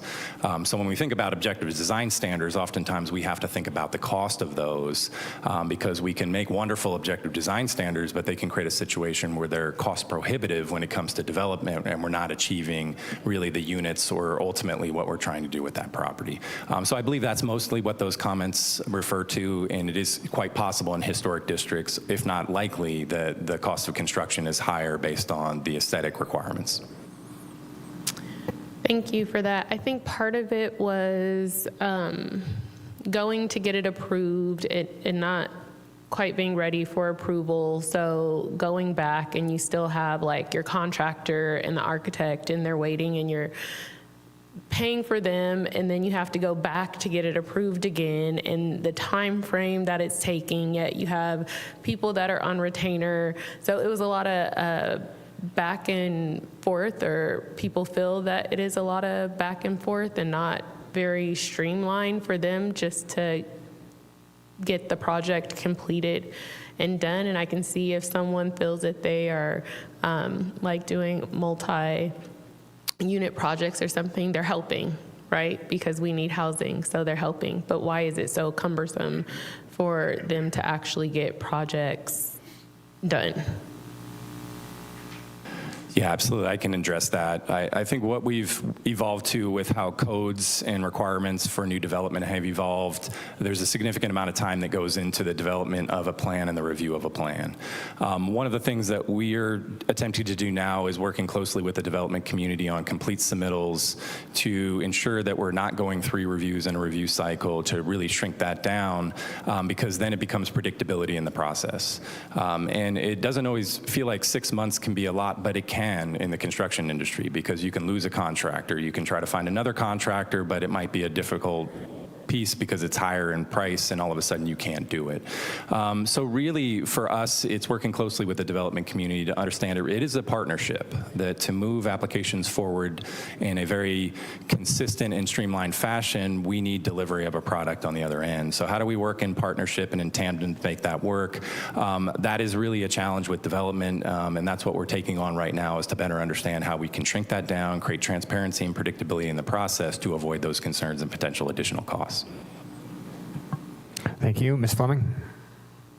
Yeah, thank you. And thank you all for going, doing all this work, and thank you to the community for coming out. You know, I represent 2 historic preservation districts, and I know in our neighborhoods, like we want good development, we want good neighbors, but we don't want to lose the character of our neighborhoods, and that's really what I think a lot of this is about. And so I just was curious to know, like, a couple of things. I think it was in your presentation, but the height requirement limitation is 35 feet. Is that correct? Yes, that's correct. And that's a requirement for missing middle housing units themselves, and it's also the height limit in our historic preservation districts. So there will be no change on the current height limit in the historic neighborhoods as Correct. it is now? But I do want to clarify that even if missing middle housing allowed for a taller building, the historic regulation still applies, so those would still protect the height within those neighborhoods. Okay, that's helpful. And then the other thing you said, but just wanted to be really clear, that you said that they would go before the Design Review and Preservation Board. And what I'm curious to know is, would that, I've seen some missing middle actually feathered into Ridgeway recently on Ridgeway Avenue, but I'm just curious to know, like, when those boards hear those items, do they apply the design standards? I've never sat on one of those boards. Do they need to be somewhat consistent with the design of the units that are, the houses that are already in the neighborhoods? That's a great question. So the city has a zoning code chapter about our historic combining districts, and it has character defining elements for each of the preservation districts.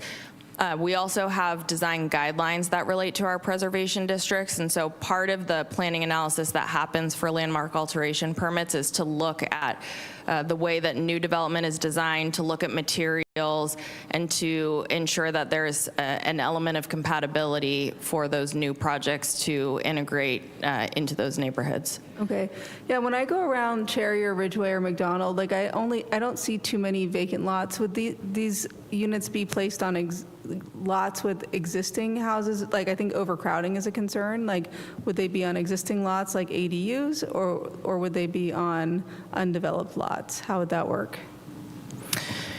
So missing middle housing has some pretty specific regulations for the dimensions of a lot for one of these units to fit. And so in many cases where you have an existing home, it's not going to work. And so the opportunities may be, on sites that are either undeveloped, or if they were developed more recently, not historic homes, and there's an interest in reworking the site.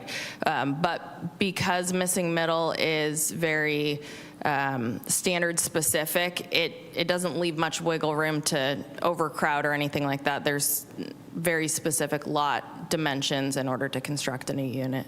And lastly, I think, so overcrowding, height, character and then parking, right?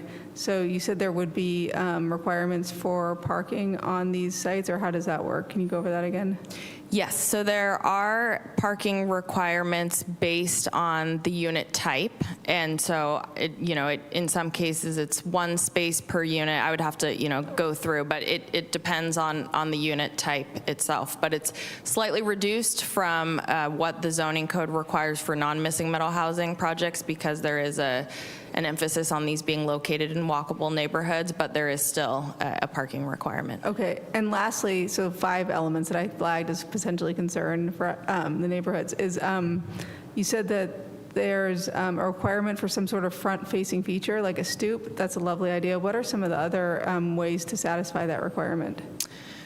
Porches, and there's a few iterations of porches, courtyards.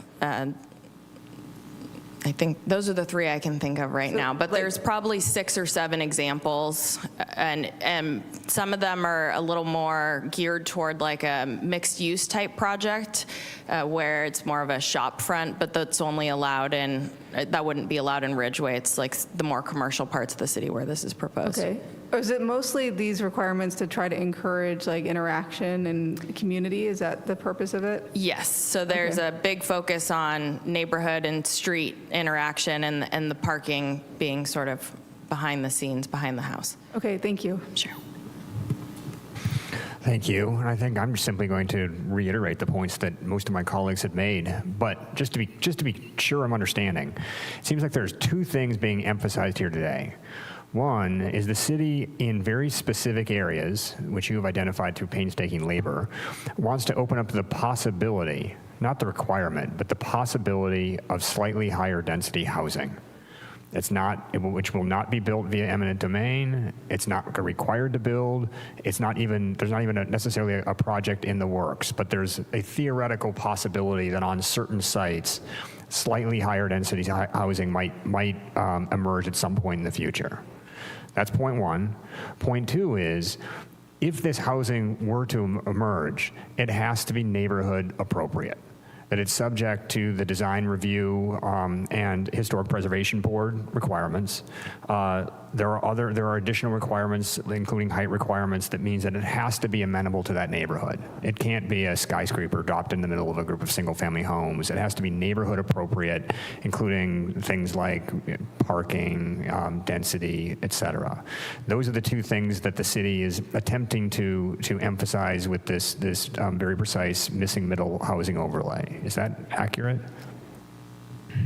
Yes, the only clarification I would make is the Design Review and Preservation Board would only review missing middle housing projects within the preservation districts. So outside of those areas, there would be a staff level review to ensure all the standards are met, and that includes height and parking and items like that, but it would not be in a public meeting. Is that true for every size, or is it still subject to, if I recall, the 10,000 square foot requirement? Yeah, so this is a bit of a departure from what we normally see. So typically, the Design Review and Preservation Board will see projects based on size. However, due to their comments, the board's comments at the meeting, they really wanted to reduce any obstacles they could to see missing middle housing be constructed. And so the idea was, if we could do a staff level review outside of the preservation districts, that would be the board's suggestion. That's helpful. Thank you very much. But again, an equal emphasis, there are equal emphases on, again, opening up the possibility for additional housing, but making sure that housing is neighborhood appropriate. That's accurate? Yes. Perfect. Thank you. All right. I know we have an interested group of residents here today. Let us officially open up our public comment period. We have a few of you who've signed in already. If you are interested in making comment during this or participating in the public hearing, please do provide your name up top, or be ready at the podium. Please make your way to the podium before it's your turn to speak so we can keep this efficient. I will start calling out names here, and let's start with Fred, Abby, and Richard. Please use both podiums. Peter, I see you if you want to put your name in, but we're going to start with Fred, Abby, and Richard, and let's use both podiums, please.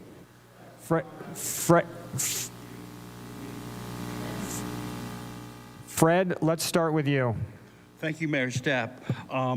I agree with the Planning Commission's recommendation and staff recommendation 100%, and I would encourage the council to vote yes to all and see this as only the beginning of needed zoning and code change reform to address what we have in the United States as a race and class segregated residential status quo. If the city urban growth boundary is sacrosanct, then the only choice for residential inclusion and housing equity in the city is to make existing neighborhoods denser, first with gentle changes and later with less gentle and higher density. If we can't see clear to a path of residential inclusion under the current zoning and code regime, then the UGB must be expanded so that the necessary workforce, working class, and BIPOC cohort can live here. But since land use is checkmated by the UGB on one side and on neighborhood character and neighborhood compatibility dogma on the other, then newcomers have to be shoehorned into less space with less amenities and into the worst spots. As I looked at the map, all the new missing noise and air pollution. So I see that voting yes now is only a start, and I can't object to including missing middle housing on the edges of city neighborhoods. And that's just a nutshell of my comments. So I hope you consider voting yes on this and see it as just a start. Thank you, Fred, Abby, Richard, and then Craig. If you want to lean in, yeah, there you go. Lean into the mic, Abby. Okay, Thank you. Great. Good evening, council members. I'm Abby Arnold. I'm a homeowner and a senior, and I'm very supportive of the general plan update and the zoning changes needed to implement it, which are before you tonight. We really need to have housing available for everyone, and our lack of available housing has had so many consequences. And I just want to talk tonight quickly about what's going on with the school district. Because we lack enough children in our community, because there's no place for families to live, our school district is about to go into state receivership. And I don't know if people are aware of what that means, but basically the state is going to take over our school district. And from what I understand, the last school district in this area that this happened to was Vallejo, and it took 21 years for them to get out of receivership. So how is that going to affect our property values? Just because we've kept people away from living in our community and we've allowed our population to get older. We need the revenue that is going to come from the property taxes. We need the children who are going to live in these neighborhoods and these new housing opportunities. And I think it will benefit the schools and the community and the city as well, as we are struggling still after how many years to relate to what Prop 13 has done to our ability to raise taxes. So I really hope that we will build more housing, that this will be a way to make it compatible with what's already there in the neighborhood and bring more neighbors and more new people to be part of our wonderful community. Thank you. Thank you, Abby. We'll go to Richard, Craig, and Cal. From Coffey Park. And I wanted to thank the council for this opportunity to address the general plan. In the Santa Rosa General Plan 2050, what I especially liked was the graphic on page 122, figure 1.3, Santa Rosa 2050 General Plan vision diagram, which shows all the items to be considered in the vision: safe, equitable, prepared, inclusive, and just to name a few. Thank you for laying that out so graphically. I like pictures. What isn't addressed in the general plan, however, is California law SB 1123, a new law that was effective July 1st, 2025. Under SB 1123, vacant lots up to 1.5 acres zoned for single-family use can be subdivided to allow up to 10 new homes with a streamlined approval process with no public hearings and fast ministerial permitting. Each subdivided parcel may also include accessory dwelling units, ADUs, or junior ADUs, and these are not counted towards the 10-home cap. Please note the no public hearing portion of this bill. Already, developers are using this law to market lots they purchased immediately after the fire on which they couldn't build their vanity projects. Specifically, 2016 Dennis Lane. Dennis Lane is the northern edge of Coffey Park between Coffey Lane and Barnes. 2016 Dennis Lane had plans submitted to planning in 2022 for 7 duplex units. The neighbors to 2016 Dennis, however, saw that this was crazy. And 2016 Dennis is zoned RR20, rural residential, has no sidewalks, no curbs, no off-street parking, and there are no buses, there are no commercial sites nearby. Dennis Lane is a narrow rural road. During the Tubbs fire, there was only one way out. Adding an additional 20 cars and 7 duplexes would have made a bad situation much worse. The neighbors had their voices heard in community meetings, and the planning department denied the building plans for many of the reasons shown in the general plan vision. Now the same developer is marketing this as an opportunity to build 10 new homes with ADUs. That's right, 20 units up from the 14 he originally planned. And SB 1123 denies the community the opportunity to voice their concerns.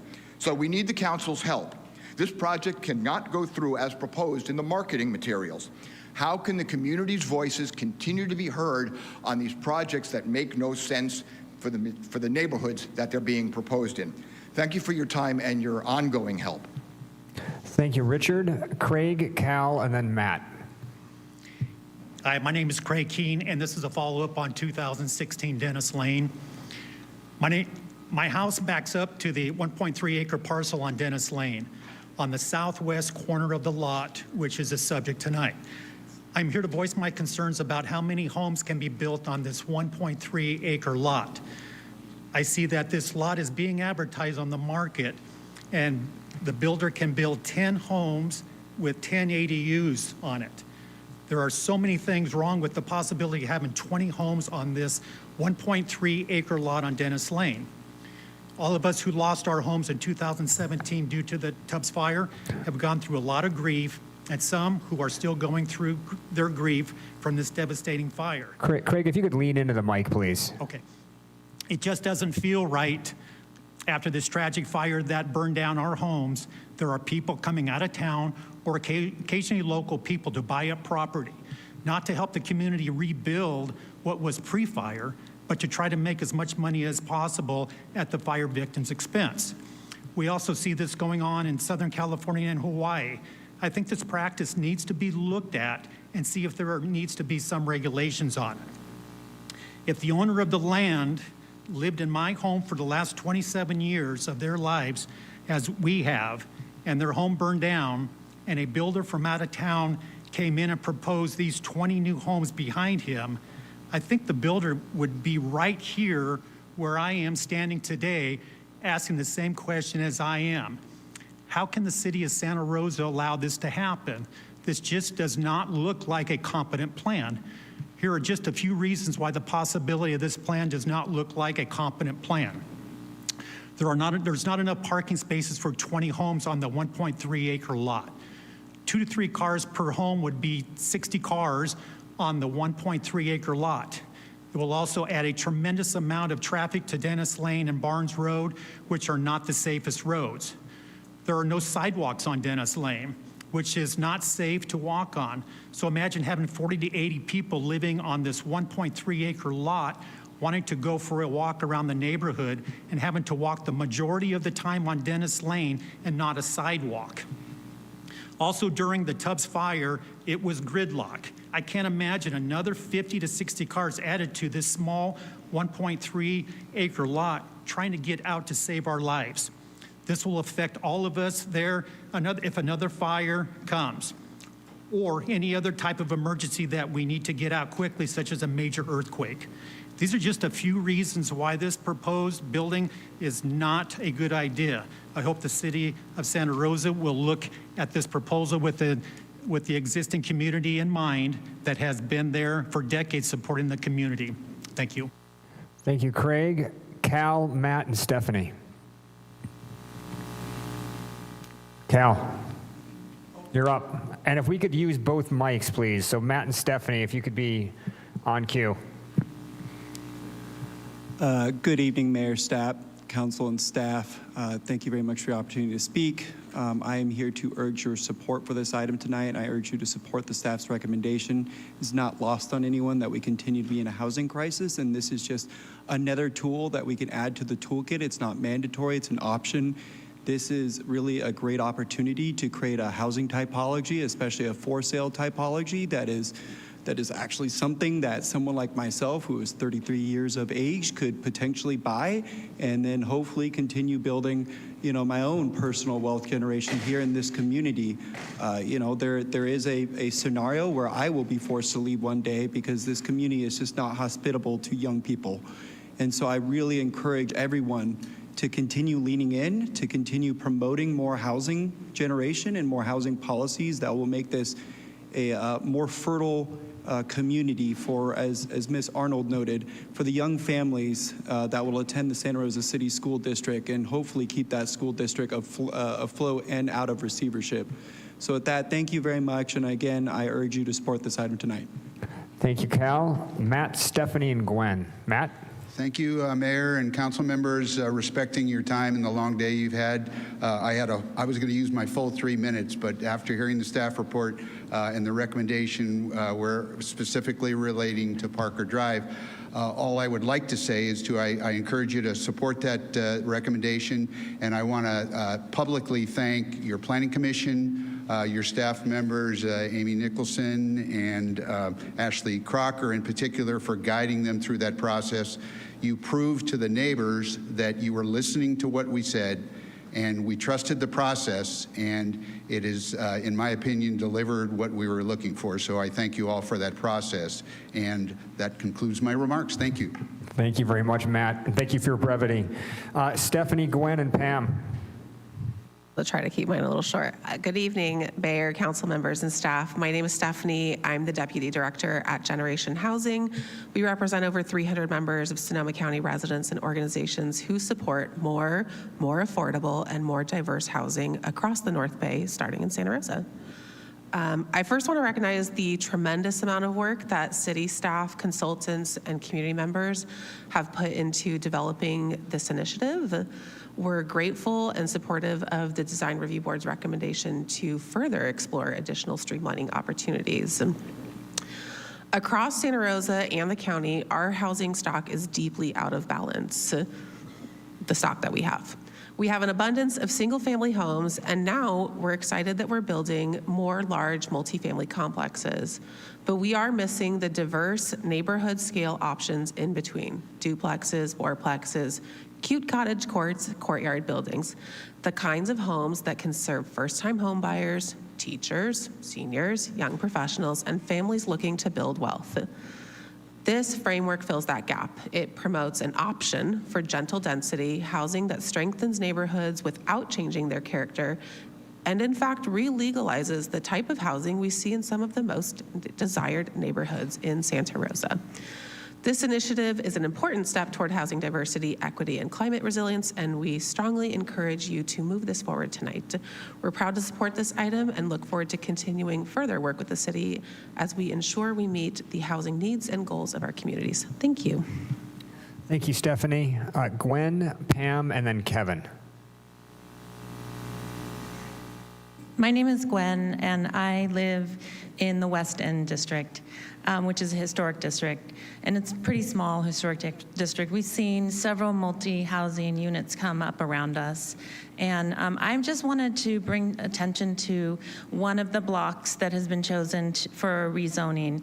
It's just seems like there's a little disconnect in choosing this block. It's the DeTurk Commons, which is it was built in 1999 with sweat equity, and it's required that all of us that live in this 32 house block have to sign a affidavit saying that we are the owners and that we live within our house, and we don't rent it out. And I think there's only 2 of the the houses that are being rented out at a fair rental price. So just to be clear, if you look at the Burbank Housing website, you can read a little bit more about this 32 unit, which is very dense for one block. I see no opportunity to build ADUs on this block, and we're all tucked in really, really, really tight. So it's was built with the homeowners' support. They had to contribute 30 hours a week to building their house before they moved in, which created a 10% down payment for the purchase of their house.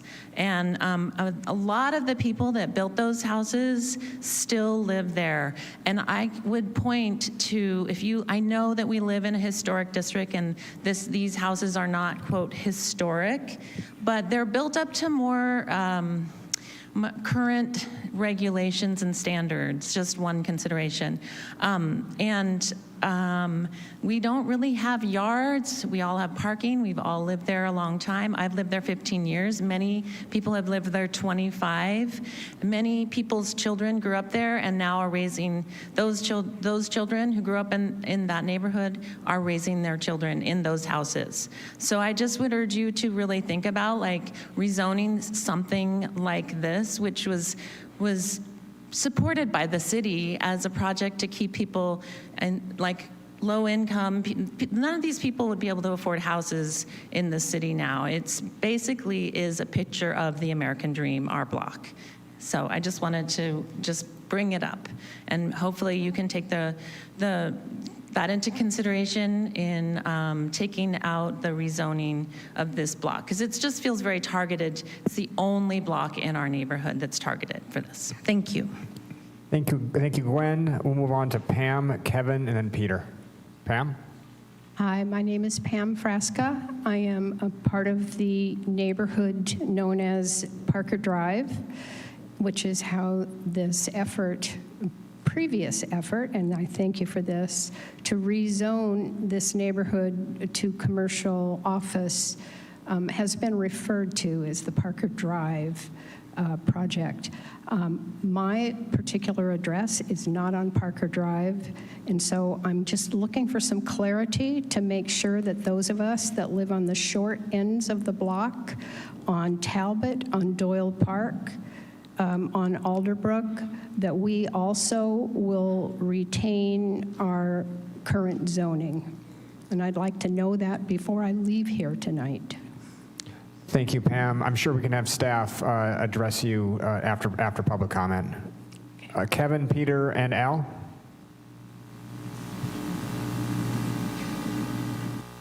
Just wanted to be pretty quick here.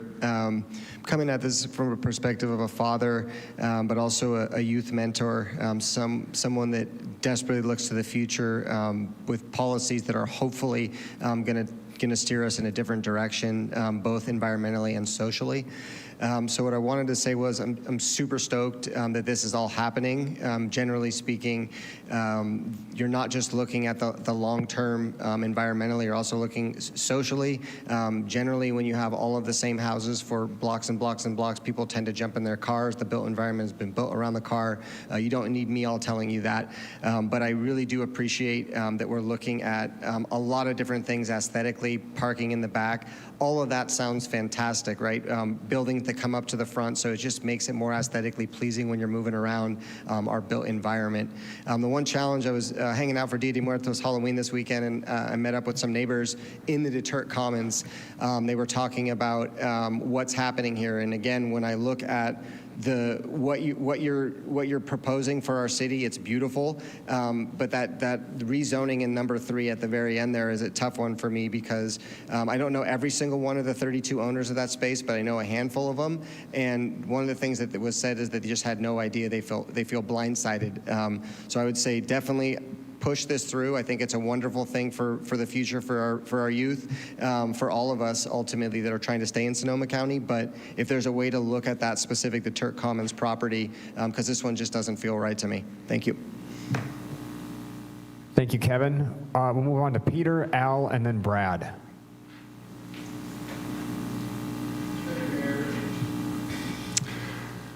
The deceptions are great, and the illusions are greater still. This is simply a United Nations project. And it sounds pretty good until you realize that they don't care about you or your constitutional remedies, which have been taken away from us. Gavin Newsom and his Peter, insurance... could you clarify the connection to missing middle housing?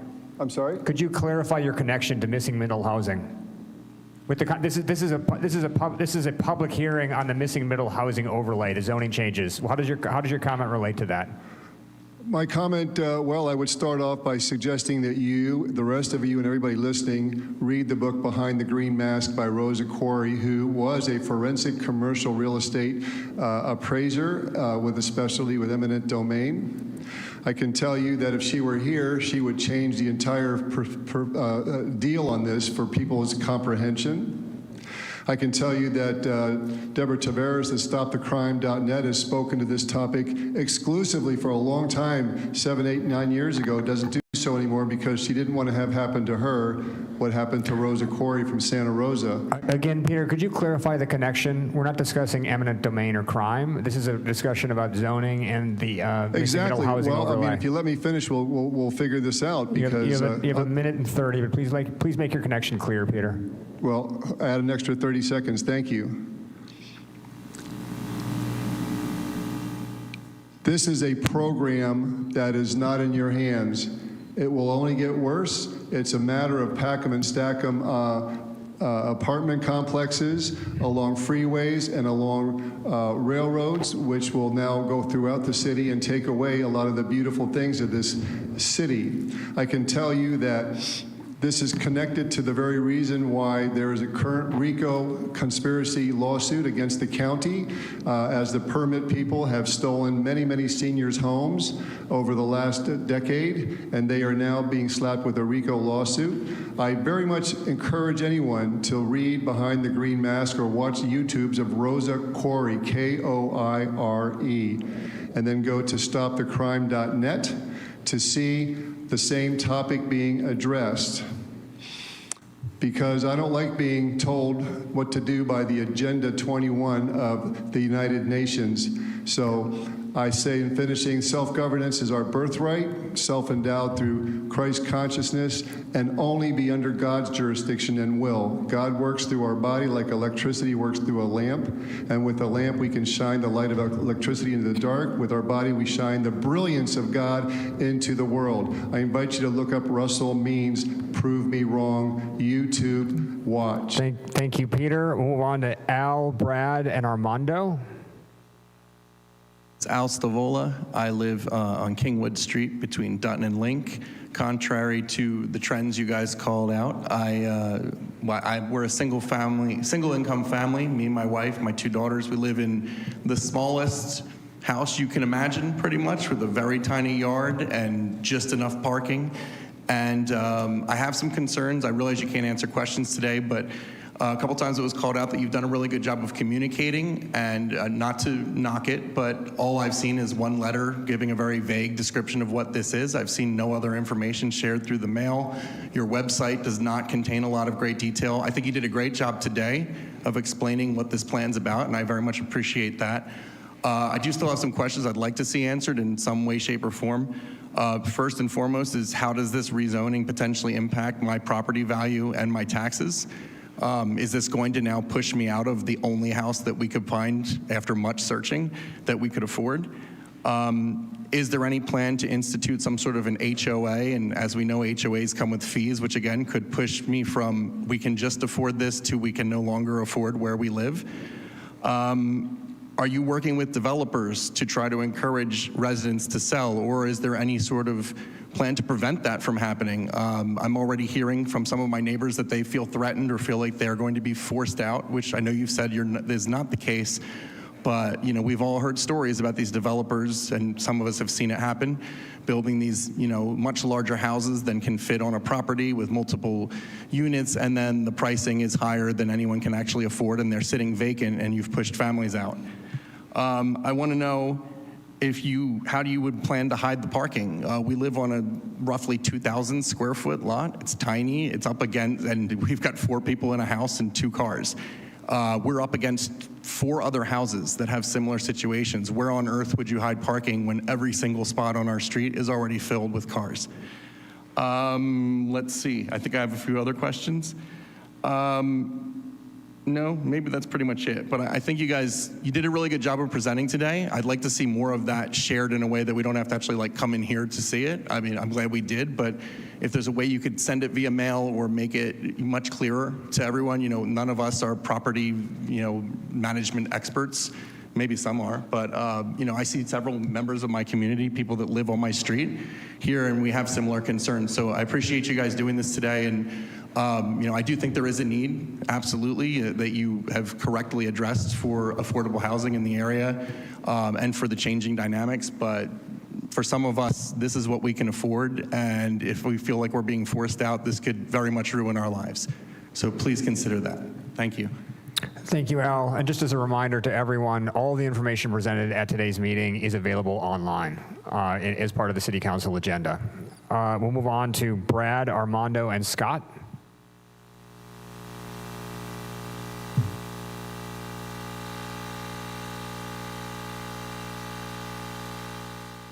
My name's Brad, and I live on Parker Drive.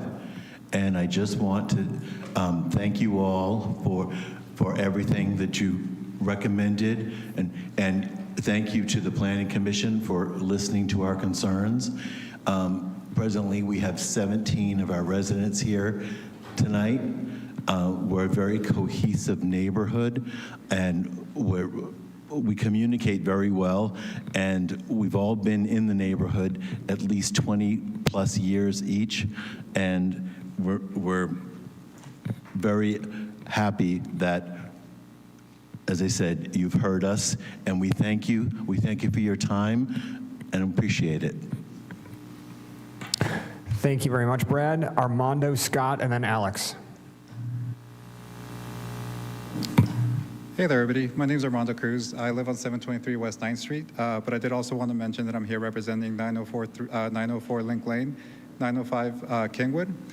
The reality is that everybody keeps saying that this is such a beautiful plan. It promotes housing, it promotes density, it gives more affordability in the housing. But then the other reality of that is everybody keeps talking about, let's do this, but let's not do this on this specific block. That lets you know people's true sentiment about this, because the reality is that this is going to be decreasing the neighborhood livability within those specific blocks. So people don't like it at its core. They like it, but they just don't want to see it around them. So that really should reflect as to how we really feel about the overall project.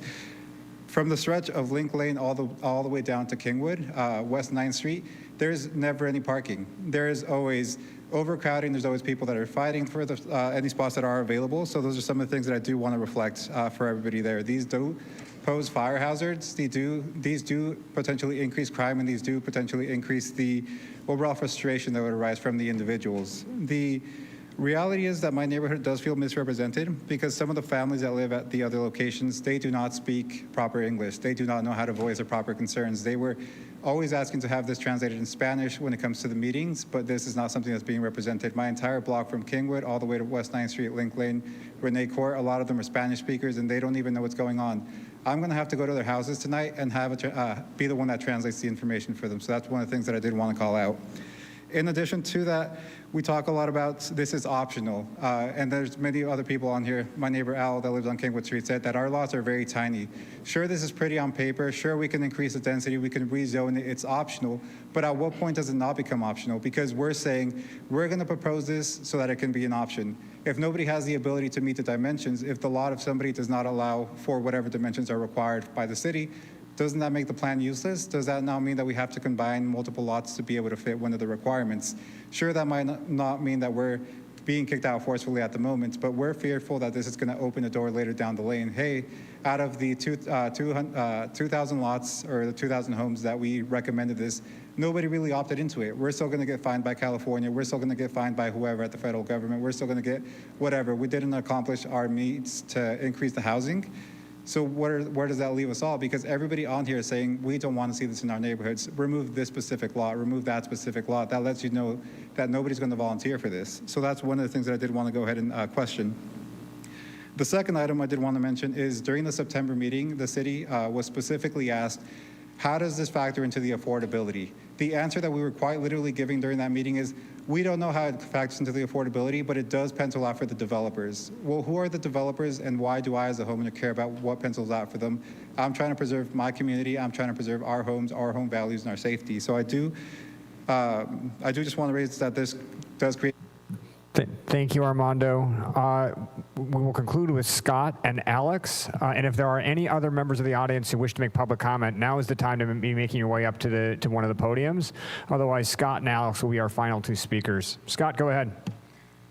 Hi, my name's Scott. I'm a resident and homeowner in the Deturk Commons block, so I'm going to be echoing what some of my neighbors have already said. So as you know, that's in the historic West End neighborhood in downtown Santa Rosa. The entire Deturk Commons block has been included in the missing middle housing rezoning project currently underway.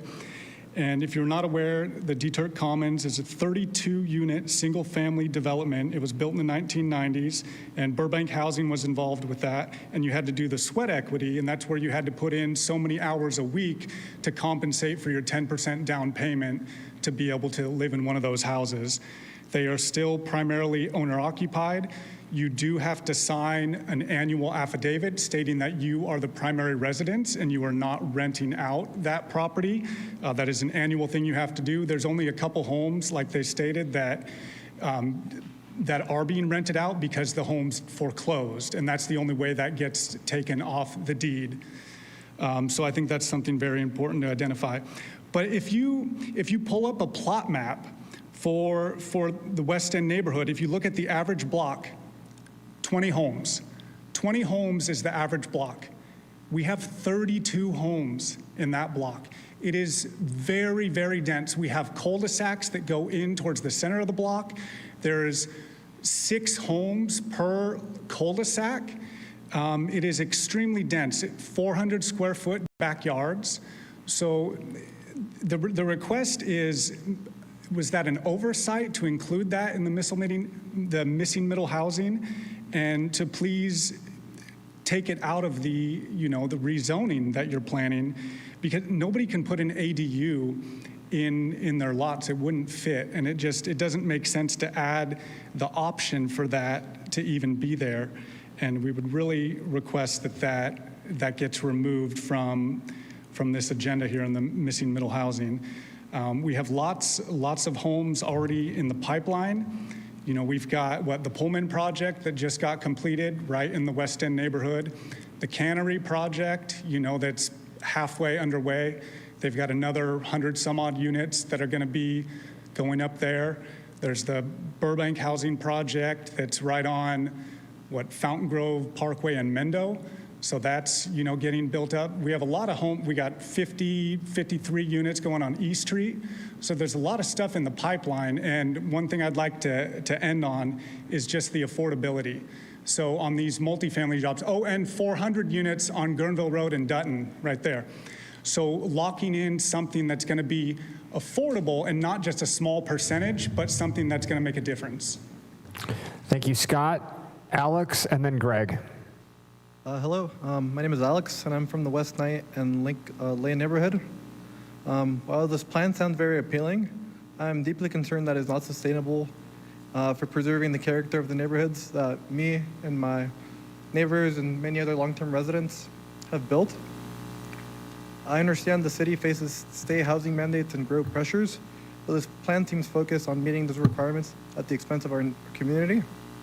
If implemented as proposed, I fear Santa Rosa could become another Pasadena or San Jose, putting stability, safety, and unique identity of my neighborhood at risk, including the entire city. I urge the city to carefully consider this plan and be fully transparent about its intentions so residents like me can understand the potential impact on our communities. Thank you. Thank you, Alex. Greg. My name is Greg Nash, Parker Drive resident, and just here to thank the staff and the Planning Commission for their recommendation that I hope you can continue with today in the change to the rezoning for our neighborhood. We'd like to preserve the neighborhood. Thank you. Thank you, Greg. Admirably succinct. And with that, do we have one final public comment? All right, go ahead. 2 properties here in Santa Rosa. One's a house I live in, small house. Another one nearby is another small house. I've asked for it to be rezoned. I've been waiting a long time for this. I attended a meeting, I think it was in the summer of 2019. I heard about this general plan update. I thought, wow, this is great. So I asked for my property to be rezoned. It's on the list. I was told it was going to take 3 years. End of 22 it was supposed to be done. Here it is, end of 25. Thank God it's here. Let's get her done. That's all I got to say. Thank you. Thank you very much. Anna, you're up. Mayor, City Council members, public, and the audience, thank you for the presentation. I was actually listening to it on my car ride here. I think that today the City Council should really listen to the community members that are here tonight just to express the need of, just as Armando, I believe, expressed about a lot of Latino families not knowing about this, and me coming from a Latino family, I had to translate a lot of things for my mom, and I do understand that a lot of things from the city is now in Spanish, and we have become more of a bilingual city, and that's great and wonderful, but for parents and families that work 2 jobs and get home very tired, they don't really lean on looking online or looking at their newsletters or even looking at mail for that matter of fact. I think that there should be more of a town hall or more of a focus group that actually talks about what's happening in their overall neighborhoods. And I am a loan signing agent, and what I have been seeing overall within these past years is that we're making housing, which is great, right? But we keep saying affordable housing, but what I have seen over and over again is just market rate housing. And what I've seen from my profession is that people from the Bay Area, South Bay, East Bay, no matter what bay, they're coming over here and locals are getting kicked out. If it's not because of the increase of property taxes, it's just a sense of everything being overwhelmingly expensive.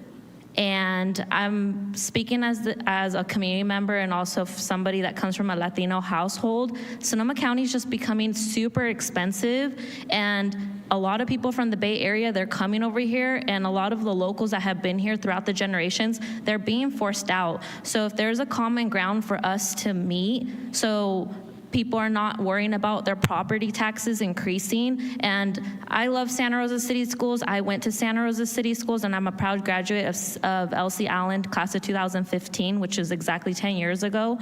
But Santa Rosa City Schools, their past board members, they put themselves in that budget situation that now the new trustees, unfortunately, they have to pick up where they started, and they're trying to improve all they can. And although, yeah, there's threats of the state and whatnot, I really do think that City Council should really try to look for other solutions than adding additional property taxes to residents here. Thank you. Thank you, Anna. And with that, we will close our public hearing. I will bring it back to council for a motion from, I believe it's Ms. Fleming. Any further discussion or final thoughts? So I think that I just want to clarify for all of the folks who came out today what the process is. I'm going to put forward a motion, and then we are going to ask staff to answer the questions that you raised. And then we will do our best to incorporate whatever solutions we can to accommodate as best we can everybody's concerns in that process. So by no means is the motion on the floor the last that we'll hear of it. So with that, I'll read an ordinance of the Council of the City of Santa Rosa amending titles 18, 19, 20, and 21 of the Municipal Code to implement the General Plan 2050 and add missing middle housing regulations file number PLN 25-0393. And then additional ordinance of the Council of the City of Santa Rosa. Would you like me to have, this is for the city attorney? Do you want me to read them all first? Yes, I believe so, and I would like some clarification from Assistant City Attorney Crocker. All three ordinances at once is proper, is that correct? Yes, that would be fine. And if, to the extent that you want to recommend any amendments to any of them, we could address those one at a time. Okay, thank you. All right, continuing on, ordinance of the Council of the City of Santa Rosa rezoning 2,089 properties to implement the existing general plan land use designation, file number PLN 25-0393. And finally, ordinance of the Council of City of Santa Rosa rezoning 1,991 properties to add the missing middle housing combining district, file number PLN 25-0393. And then additionally, direct staff to bring forward a general plan land use amendment to resolve general plan land use and zoning inconsistencies for certain properties within the city. Second. All right, we have a motion and a second. I know we've got at least one question on the floor and perhaps some additional discussion. Ms. Benuelos, why don't we start with your question? Thank you. I just had one quick question about the one property, the DeTurk Commons. I am very familiar with this property, and I've seen all of the units. They're very condensed. There is no room to build anything. So I don't understand why it's included in this packet. And to me, it's not a NIMBYism thing or anything of that nature. It just doesn't make a lot of sense. So I wonder if you could speak to that. Sure. Thank you for the question, Council Member. As part of this initiative, planning staff worked with a consultant to identify specific criteria to properties to determine if missing middle housing may work. This was at a higher level, so there wasn't, driving by and looking at how everything was developed. It was more, in theory, does it meet these requirements? And at some point in time in the future, is this a type of development that could work given the location, it being walkable, it being designated medium density outside of our fire and flood prone areas. And so, that's the best way to answer that question, but I understand, hearing the comments, and we learned about this recently, what the concern is with that particular site or neighborhood. Would it be possible to look at it further than at this point, or is that not an option? Yes, so I actually have a map. Well, I have several slides which reflect two of the neighborhoods that were discussed that I can put up on the screen, if that would be okay. So give it just a second. Okay, so this slide here shows the DeTurk Commons area in the light pink, and we do have the ability to identify those properties to be removed from the ordinance in this meeting as depicted on this slide. That would be really great. Thank you. And if you were to do that, that would be an amendment to Ordinance 3, and we would just note to remove the specific properties as identified on the DeTurk Commons slide as shared with you this evening. Thanks. I have a follow-up question on that item, but Ms. McDonald, go ahead. Thank you, Mayor. My follow-up question is, my understanding is it's not just that specific area that they're concerned about rezoning, but the kind of neighboring little areas, if those are also able to add like family homes or like duplexes or condos, because the parking is so congested. So could you show me on that map, perhaps, what other houses are going to be rezoned, or what other properties surrounding that little area are going to be rezoned to allow for more condensed housing?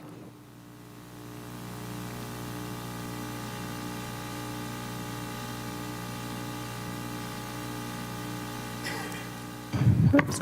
Thank you for the question and clarification. So this is this area shows what we were just speaking about, and then not far away is the Kingwood Street neighborhood. So this is also off of West 9th. And so the properties, we've heard from several property owners tonight, as well as in a written comment, that have concerns about missing middle housing along Kingwood Street. I did have a verbal conversation with a property owner that had a concern about it on Renee Court, so just immediately west of Kingwood Street. And so anything shown in pink here is missing middle housing proposed and is included within Ordinance 3. And then that's relatively close to the Deterk Commons area. I want to be clear, I'm very much for the middle housing issue being addressed tonight, and I appreciate all the work. My concern is if it's already a very highly condensed area with problems with parking, and then we allow on some of those lots, because it was kind of that bird's eye view of specific areas. My concern is that we didn't just go street by street to see where we could fit more people in those areas. So I'm not sure the will of the council to look at all of those on a map to see what houses specifically, or if there's been public interest in saying there's concern around that tonight. But I don't know how hard it is to come back and make another amendment to the general plan. It's quite complex, and you've done so much work. So yeah, I'm concerned about those surrounding areas. If you were interested in also amending to remove those, that would be similar to I said on the Deterk, as we would identify those properties shaded in pink on the Kingwood Street and Renee Court slide. And I would actually add to that, council member, I think in these situations when we look at transition in a neighborhood, it just naturally brings up some of these concerns with parking. When we look at that transition, because some of the designs are very difficult to fit into the existing housing, it almost looks at more of a redevelopment of those areas. And really the long-range planning has to look at that, but I also understand the concerns that creates in those neighborhoods that live through that experience on a regular basis. So as we approach missing middle, we are happy to move some of these to the side to further analyze. We obviously want to test out this concept and create opportunities, but if it's not the right time for this neighborhood, we can put it on the shelf a bit, take a further analysis at that, and bring it back at a later period of time with sharpening our pencil a little bit to better understand what those impacts would be. I wish I was more familiar with the area. There's clearly some areas for development in those neighborhoods. There's lots of land that is, clearly on this map big enough. It's the other smaller, more condensed areas I was concerned about tonight. Yes, and I think those do naturally bring up that concern. So as I mentioned, we're happy to look at that as essentially a phase 2 to this, if that is the council's desire, and we can take a harder look at that. And then as we roll out missing middle and we do further analyses later on down the line, then we look at more appropriate locations throughout the city. I think it's always challenging when you're trying to add these to smaller areas instead of rezoning a total block or a total neighborhood. It always creates this challenge. But as I mentioned, we're happy to look a little deeper if that's the council's desire and put this in a phase 2. We have a few other questions from council. Let's go down the line here, and I have questions at the end too. Ms. Rogers, let's start with you, then go to Jeff, and I'll jump in. So, looking at the map, there's clearly parcels that can be redeveloped if the owner chooses to do that. And also looking at the map, there are parcels that I can barely see, so I'm pretty sure that they cannot be redeveloped. How do we, without going through and picking out numbers or certain parcels, what is a process that we can implement or make so that they have so they wouldn't qualify? Whether we do square footage of a parcel and even doing that, I know that you can get creative, like with a duplex, because you're essentially just splitting a home in half. So it could be a really tiny home, maybe for one person, but it couldn't fit a family. So there's two sides to the coin. How do we make it work, but also let people know that we hear them and we know that some parcels are just too small? Thanks for the question. So one option might be looking at this map here, identifying the parcels on Kingwood Street, so those are the smaller properties that we're talking about. And we could update the ordinance when it comes back to the council for the second reading, which reflects the removal of each of the Kingwood Street addresses. Would you say, like, I know there was a gentleman that spoke and he said his lot, I think he said like 2,000 square feet, or it was really tiny, what he said. Is there a square footage that we can, or would you really have to go to each individual lot? Actually, before you answer that, Ms. Nicholson, maybe we we do a quick reminder of what this zoning is meant to accomplish. I'm not sure that we need to get into a lot by lot discussion, and more of a sort of a conceptual review of what any kind of overlay like this is meant to encourage. And actually, am I correct in thinking that the DeTurk properties are kind of an interesting example of this? Because the DeTurk properties are, in a sense, they are missing middle housing.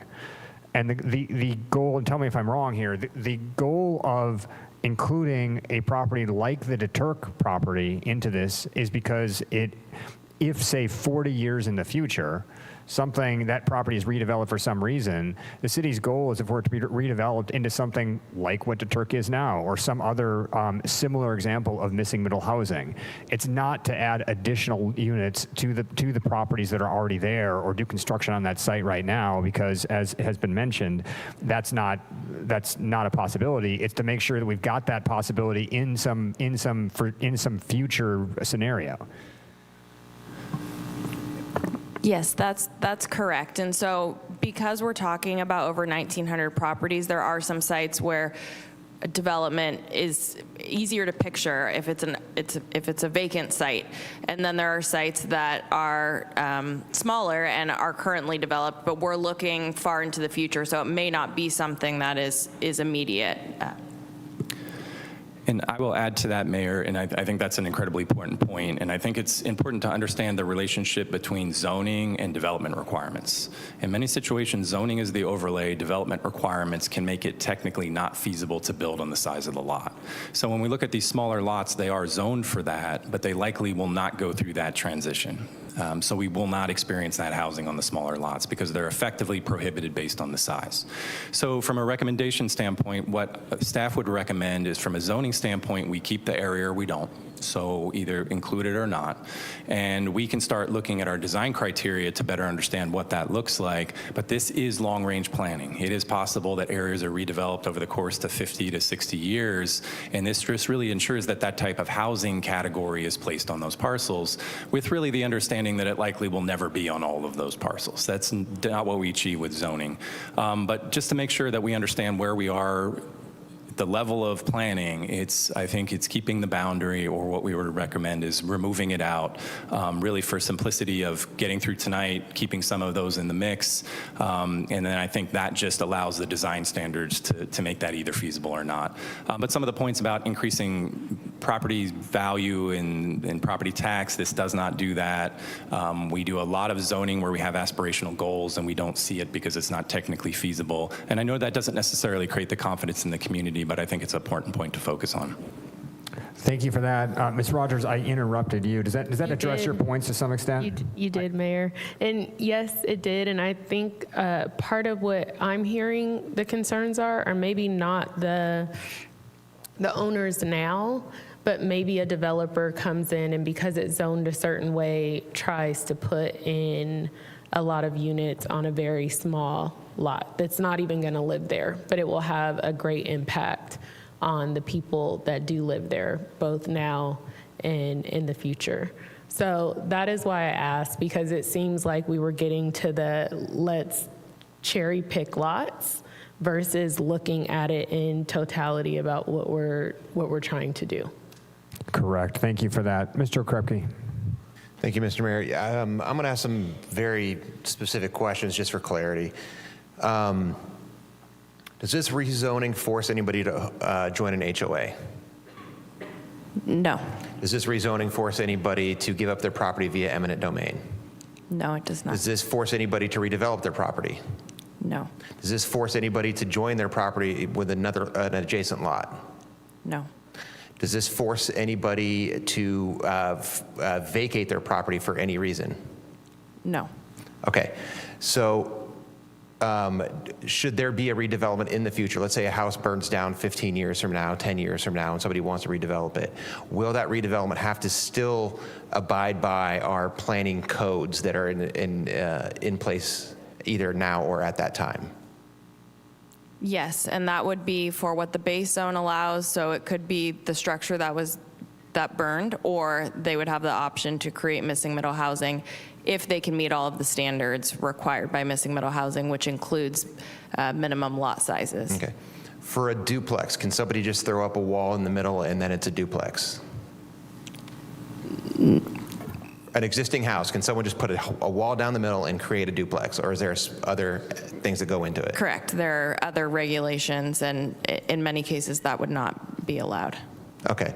So, in my opinion, as we look for this, as we're looking at this, I just want to remind everybody, this is the 2050 general plan. It is a plan for the year 2050. It is not right now. It is not tomorrow. It is not forcing anybody to do anything.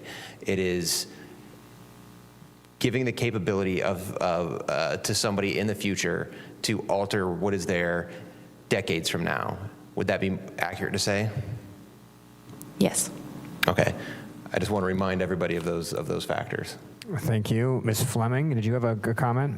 Well, I think I heard a friendly amendment from Councilmember Banuelos, and I was going to say that I'm willing to accept the friendly amendment for the Deturk area specifically, and I wanted to say why I will accept that, but I would be reluctant to go through cherry picking through the rest of the neighborhoods. I mean, we'll see what the rest of the council wants, but here's my reasoning, is that neighborhood, because of the sweat equity and the special character around people, the community there, it seems like it deserves some special protection, although I have to say the special protection I don't think in the end will be necessary. I think that it's unlikely that you could even get another development on that property that would conform to this, but I understand the concern around it, and I think that that's worthy of acknowledgement. And I just want to say that I know that it is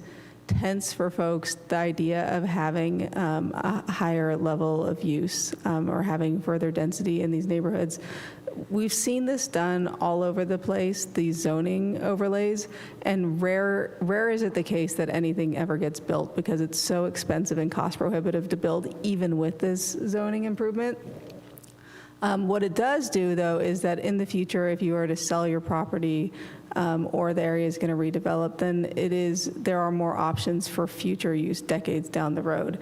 And so to my mind, like in moving this forward, it's not to change the character of your neighborhood today, it's to make sure that we have options in the future when it is appropriate.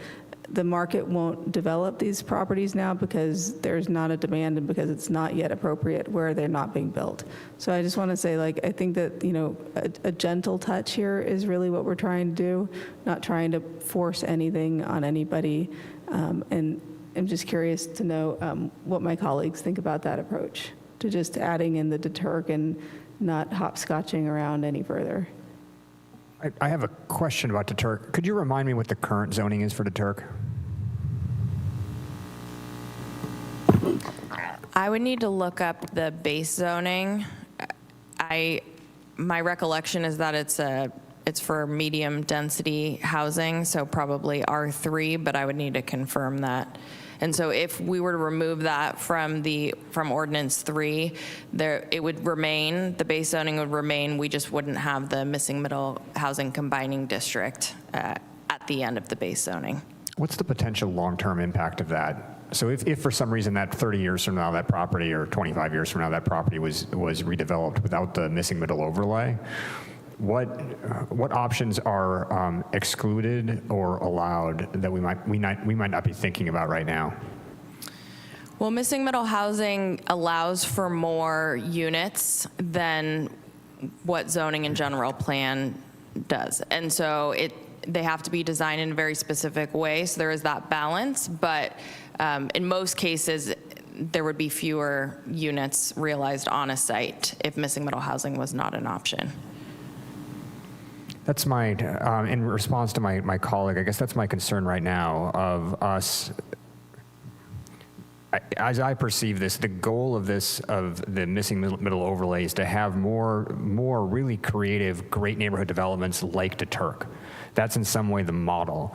And if we start, again, somewhat in a fatigued fashion here, start cherry picking from the dais, then we're potentially opening ourselves up to unintended consequences 20 years from now. Because again, this will not have any impact on this site now. It's what happens 20 years from now when for some reason that site's redeveloped with an entirely set of new neighborhood considerations in mind. And so that's my concern in starting to make adjustments now after all the work that staff has put in, and that we're not thinking through some of the longer term ramifications. I think that you make a fair point. I think that, so to my mind, as a big housing advocate, I'll be honest with you, I think we do need to build housing. It's really essential for our economy, for our health, for all that. I try to temper my enthusiasm with making sure that we don't feel like people got railroaded on the path there. And so, I think that the idea of going through and cherry picking any of them is really problematic, to be honest with you. But I think that if we're going to not do that today, then we need to have a plan to make sure that this special development and the folks at DeTurk feel that protected and included. And so perhaps we delay this to the next meeting just, to give staff the time to do that work, or we do something, because one of the worst thing that I think we could have is a backlash against all our forward housing momentum. So I think that there's risk either way. There's risk to cherry picking and then having, let's say they want to redevelop in 10 or 20 years and they can't because they didn't adopt it. They'd have to have a zoning code amendment, right? So I hear what you're saying. I think a path forward could be to hold item 3 until our next council meeting and do additional community work. Looking to colleagues for their sense of this item. Is there a desire on council to look at this more carefully? If you're asking, I'll respond, Mr. Mayor. I think that might be a good idea. I understand the difference between zoning and development. I was just concerned because of all the work that had been done to build that particular property. And the fact that it's already 32 units and it's packed in, and it is actually, I'm hearing it is missing housing. So I think maybe taking a little bit more time since we are a little bit fatigued, I don't think that's a bad idea at all. It's a good suggestion. Sense from the rest of the council? We have one shoulder shrug. Ms. Rogers?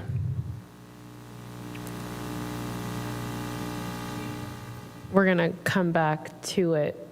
But I think that would mean that every single piece of property that is developed, then we would have to go take it off at some point, right? Because you're saying it was already developed in that way. And so it already has the 32 units. So that means if someone goes in the future and develops a piece of property, we're saying, oh, it doesn't meet the criteria, we wouldn't want any additional development. So we then take it out of, we pick that one out. So then that property doesn't qualify, is what it sounds like. Because that one is already developed and what we're aiming for. So then every time one is developed, we're gonna say it doesn't, we wanna take it out of. Do you understand what I'm saying?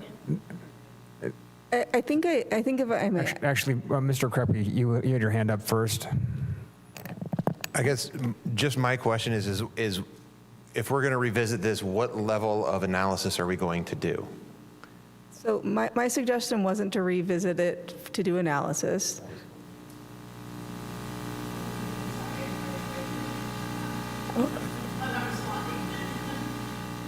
So then, I'm sorry, I'm just not clear on why we would bring it back then. Ms. McDonald? I'm in agreement with Councilmember Okrepke, and I think, Gabe, you did a wonderful job actually talking to us about like the future. I think of 2050, and sometimes I think I'll be dead by then, so it won't matter. But to be honest, I think the only one that I heard really clearly tonight was the Deturk Commons and the concern around that. I am comfortable removing that from this particular document because of the outcry of the community, because of how those houses were built, because of the parking, and they wouldn't even meet the qualifications of the missing middle housing. But just for the ease of the community and how those houses have to be either foreclosed on to be resold or what they had to do to get them built in the 90s, I would be comfortable taking that. And I don't feel like it's cherry picking because we actually had a lot of conversation around it. But I think to go through, if the council wants to start going through piece by piece, then yes, bring it back. But I would be comfortable pushing this forward, getting it done. Staff has taken an extensive amount of time and met with us ahead of time to make sure we could understand. There's still some confusion by even myself tonight. So I'd be comfortable putting this forward with just the removal of the Deturk Commons tonight. Thank you. And if I might just interject for some parliamentary procedure, and what I heard Councilmember Fleming saying, and I believe Benuelos as well, is what I think I'm hearing here is that that would necessitate a friendly amendment by the maker of the original motion and a second by the original seconder, and that would be an amendment to amend Ordinance 3 to remove the area shaded in pink on the slide that was provided by Planner Nicholson that showed the Deturk Commons. And when we come back for that for the second reading, that will be removed from the table in the ordinance.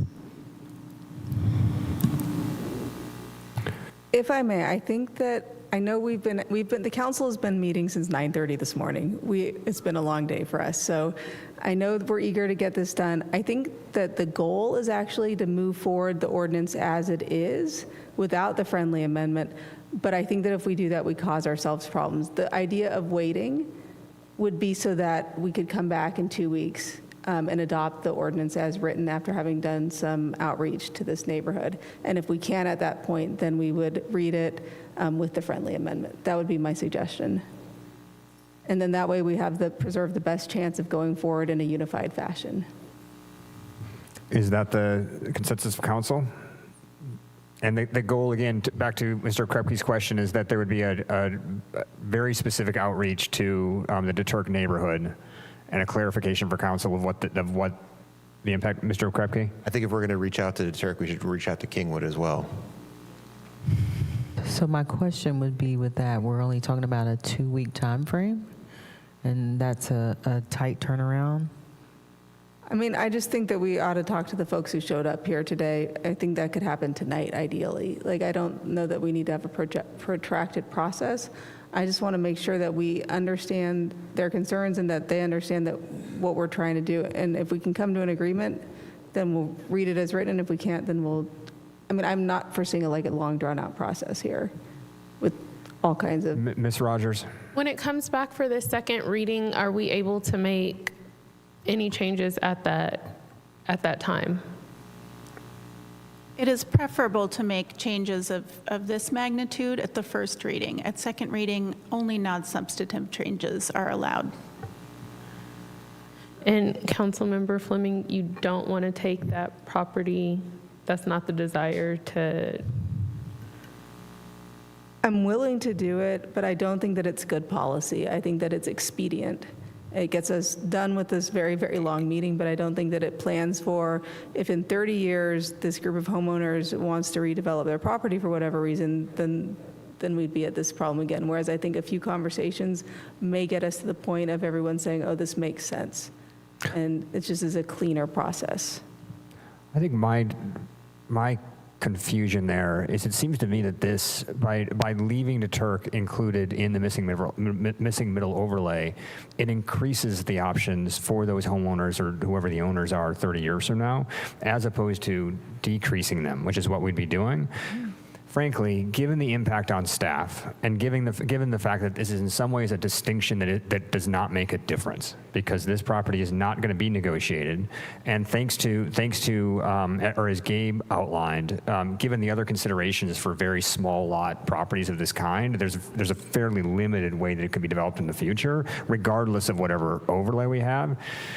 If there is a concern around this particular property, I'd be more inclined to lean towards expediency, which again is not going to make much of a difference in the end anyway. Save staff the time and simply pull this from the list, or submit it as written, which is my personal preference, because this has been done with a lot of work by staff, and frankly seems very much in keeping with the ethos of this property. I do think of DeTurk as being exactly the kind of property we want to encourage in the city, and that in some ways the 2050 plan is an acknowledgement of that. So I see this as celebrating, as opposed to, by leaving it in there, I see it as celebrating DeTurk rather than threatening DeTurk. And that's why my preference would be to leave it, to adopt this as written. If we can't move it forward in that way because of concerns, then I am ultimately fine in asking that we pull DeTurk, that single neighborhood, from the plan, because again, it probably will not make much of a difference in the long run. But either way, my preference would be to move this forward tonight, just for the reasons of expediency. So if I could, Mayor, I do want to uplift Councilmember Fleming's comments, because we do want people to show up, and people showed up tonight. And we want the community to understand that we did hear them. So I think we could come up with a balancing approach, and we could find some time to bring this back. Maybe it's not the 2 weeks, but I do think we owe it to Councilmember Fleming's point of good government to be able to go back to our constituents and, garner some feedback. And I don't know, Director Osborne, if you have any comments to that. Yes, thank you, City Manager. One option here, which I think works well with existing priorities and the workload that the staff currently has, is if we remove both areas, we allow a significant amount of time to work directly with the neighborhoods so they can be educated on the requirements, they can understand what development would look like. We can bring this back through a general plan amendment, which we do throughout the year, so we package those, and we can give council the opportunity to take another look at those two distinctly different areas. And I think that would be an efficient way to handle it. It wouldn't be a significant burden on the team. Great. It sounds like we have a winner. All right. All right, you got that? You want to add that into your motion? Right. So I'll add an amendment to my motion, removing for the time being the DeTurk Commons and the Kingwood area as illustrated in our presentation today, and direct staff to work with those neighborhoods and bring it back when we do our next general plan amendment. And just for the record, that is an amendment to Ordinance 3. Yes, the ordinance of the Council of Santa Rosa rezoning 1991 properties to add the missing middle housing combining district, file number PLN 250393. And the second still stands. Thank you both. We have a motion. We have a second by Ms. Rogers. And we are at long last ready for a vote whenever you are. Thank you. Madam City Councilmember Clerk. McDonald? Councilmember McDonald? Oh, aye. Councilmember Rogers? Aye. Councilmember Okrepke? Aye. Councilmember Fleming? Yes. Councilmember Banuelos? Yes. Vice Mayor Alvarez is absent. Mayor Stapp? Yes. Let the record show this passes with 6 affirmative votes and Vice Mayor Alvarez absent. And thanks to all the community members who showed up and those who have lingered to this point. We'll move on to our second public hearing, item 16.2, our public hearing on development-related cost of service fee update. And it's a busy night for Mr. Osborne.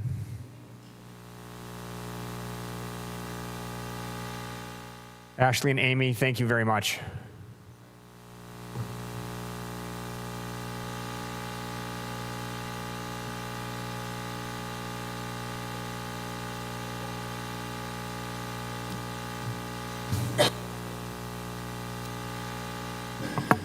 Okay, All right, good. Gabe, we are 100% paying attention.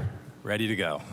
Thank you, Mayor. Gabe Osborne, Director of Planning and Economic Development. I do understand that it's been a long night for all of you, and I will try to move through this as quickly as possible. The item before the council at this point in time is a minor update to our development services fees. So our development services fees provide support, financial support to the primary core services of PED. That is plan review, permit processing, and inspection. Most of our fees are based on financial strategies that the council adopted back in 2004, which focus on 100% cost recovery for that service. So just a little background, on March 5th of 2024, the council adopted a comprehensive fee study.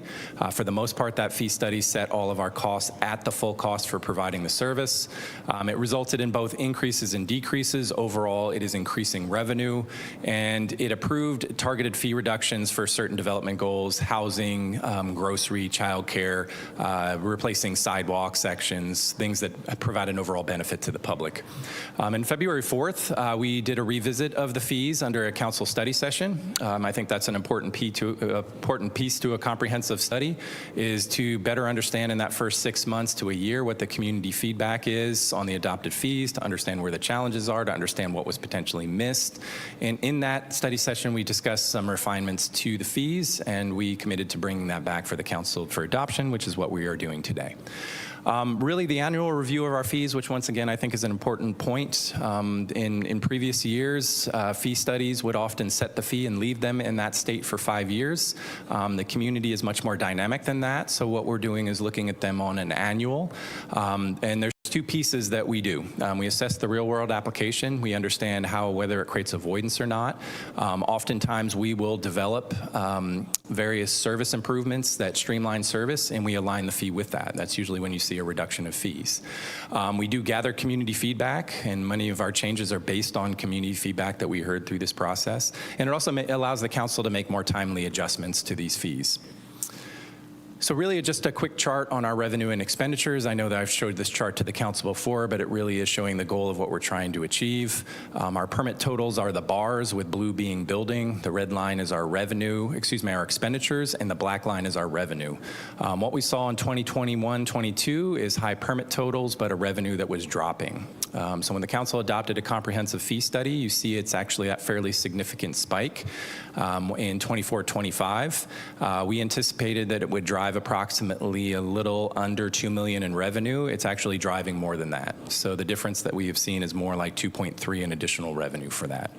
I have set a target goal for the department to try to achieve cost recovery to the tune of 70%. There are certain services that we just can't charge for customer service, some of the other things that we do, and it is a reasonable target and more of an industry standard.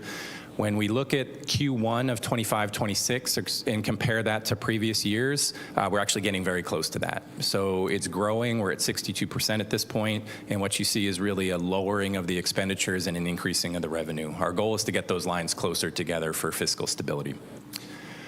So I'll go through some of the changes just so they're clear and transparent.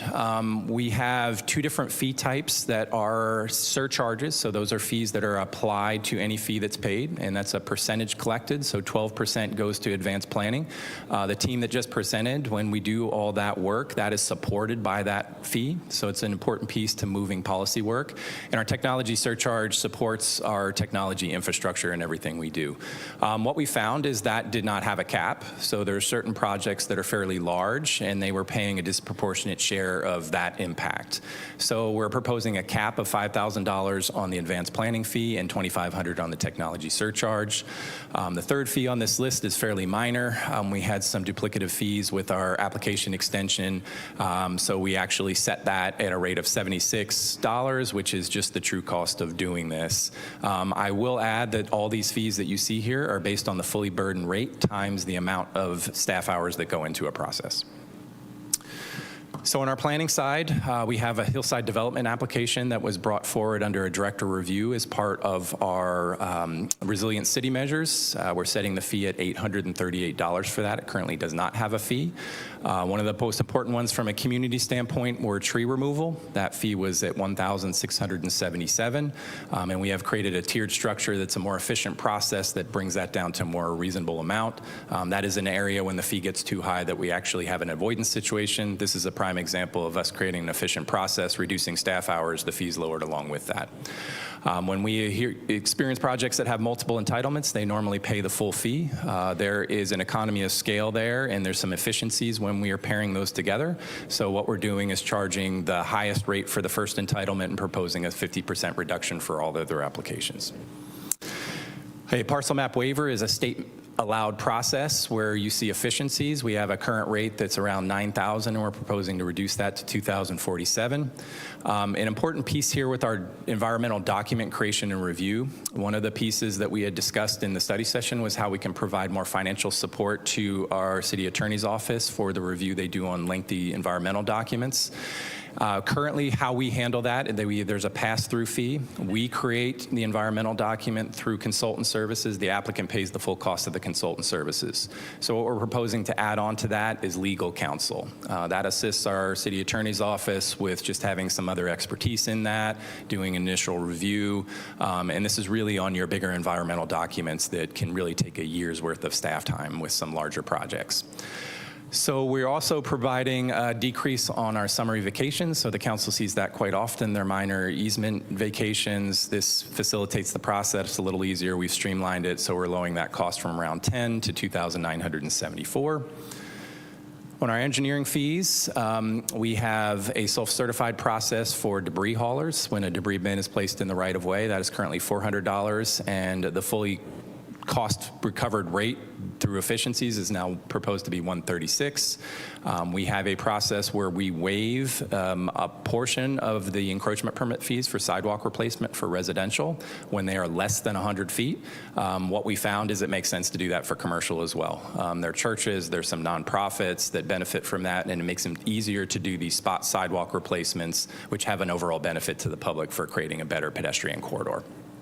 Certificate of compliance process is a legal determination of lots. That's a very formal engineering document.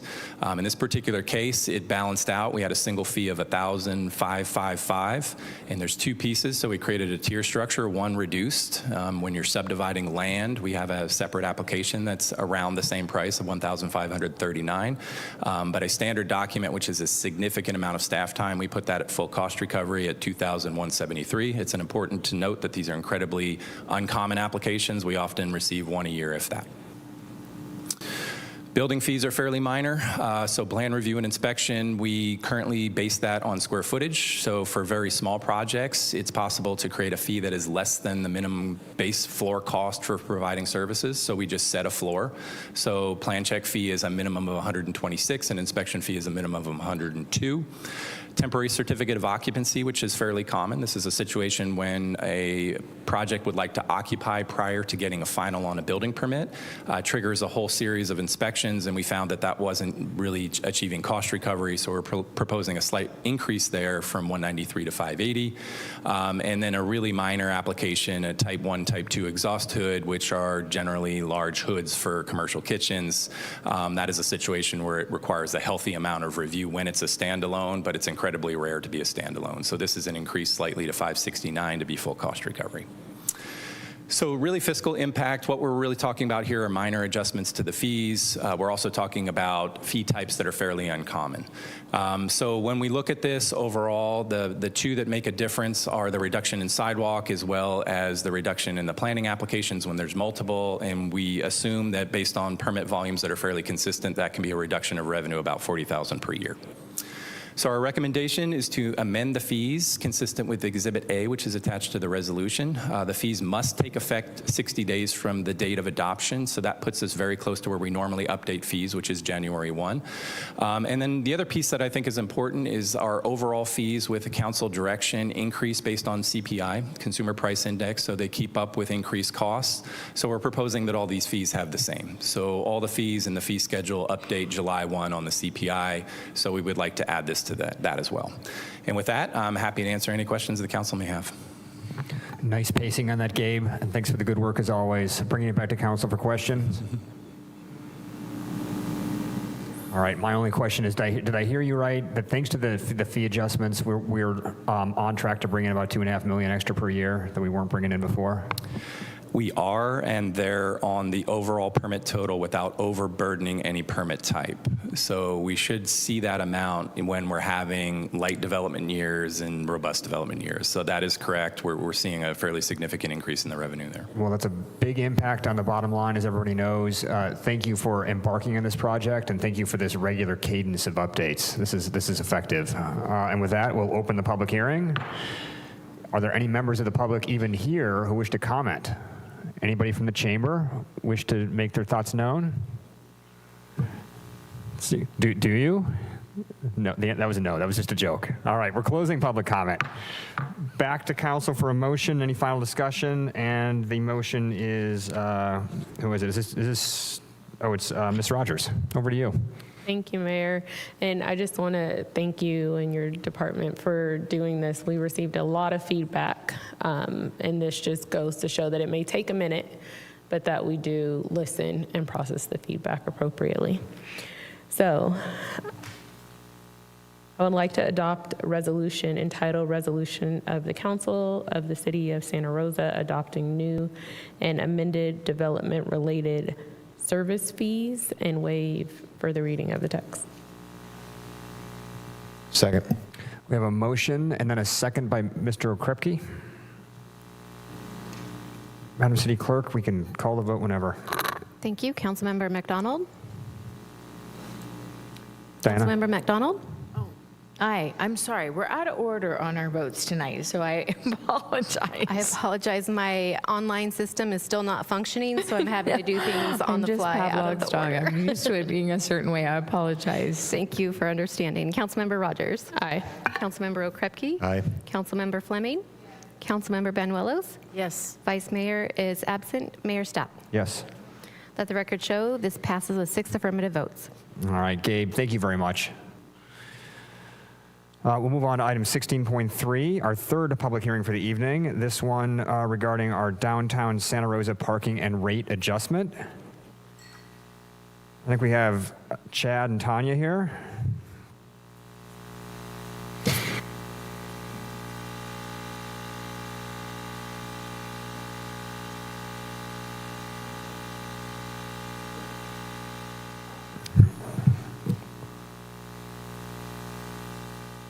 Welcome to both of you.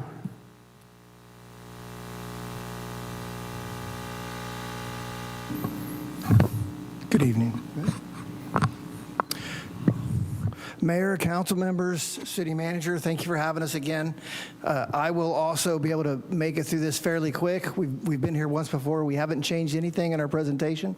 There are a couple questions that some of you had at the last presentation that I'll highlight as we move through. Before I start, just quickly, I'd like to thank City Manager Smith. This is the last time she'll get to hear my parking presentation, so you're welcome. Okay. So again, we went over all the issues that we had that got us to the point where we applied for the MTC grant. We addressed the first hour parking hadn't incentivized anything. First hour free increases loitering. Our voucher use is at all-time low. Validation program was only being used by certain companies. Revenues had not returned to pre-COVID levels. Okay, all notes. And then we went through the fact that we had the MTC grant that we came through with the focus group. When they went out, we had David Rochford here with us. When they went out and they had the survey with over 1,600 respondents, multiple meetings with business owners. Employees find it difficult to access affordable long-term parking, safety in parking garages. Participants noted difficulties with finding available parking. I think we've heard that quite often, confusion around inconsistent pricing, and then the few businesses that offer the parking validation that we currently have. So again, on the 1,572 responses from the MTC study, distance, destination, availability of parking spaces, safety and security, and price were the top 4 concerns of the respondents. Feel free to tell me to slow down. Again, we came through talking about the study recommendations that we were trying to get across, a revised schedule, a fee structure, construction management planning amendments, wayfindings. Again, a lot of these things we've already addressed and completed internally within parking. We've talked about it. Curb management, EV implementation. Again, we've worked through these a lot very well with planning, economic development. A lot of these things we've already started, including our EV implementation. The parking, progressive parking model, the standard, we try to keep that 85%. You can see on the maps that we are hitting over peak occupancy in areas of downtown and Railroad Square due to the increase in visitors, the increase of frequency in visitors, and we're trying to figure out a way that we can assist businesses while still maintaining affordable parking downtown in the garages. On the screen, you'll see our proposed, which again have not changed, our proposed changes to our increases. The current rates that are at $1.50 will go to $2.50. The value that are currently at $1 will go to $1.50. We're increasing the number of free options, taking out meters across the city, creating different types of permits to help support these changes. Again, the premium lots, $1.50 to $2. Value lots, $1, $1.50. Economy lots in 13, 14 are going to stay at $1, and then the value across the garages, we're just bringing them all to $1. Some are more than that, some are less than that, but now all garages will be $1.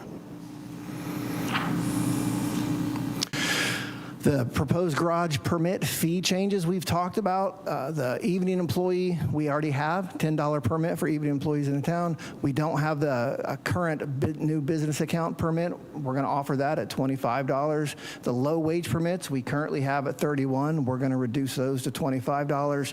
The part-time permits, which we currently do not offer, those will be at $25 an hour. The unreserved permits, we currently have anywhere between 62 and 95, depending on the garage, and those will all be set at 60. Unreserved permits in Garage 5s, that won't change. Garage 5 sits at a pretty high occupancy level. And then a reserved permit in all garages, that's a specialty permit. You're saying, I want to park here, so we're going to put all those at 160. The proposed lot fees at downtown and Railroad Square, we're continuing. So the current fee in Lot 2, $95, we're not changing that. Lot 6, we're not making any changes. Lot 7, currently underused. So what we're going to do is we're going to take that from 85 to 70, try to encourage more folks to come over there and park.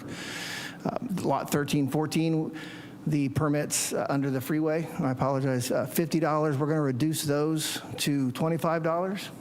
And then the commuter lot, Lot 14, we're also offering commuter permits that are currently $31. We're going to drop those down to $25 to try to encourage more people to use SMART or public transit.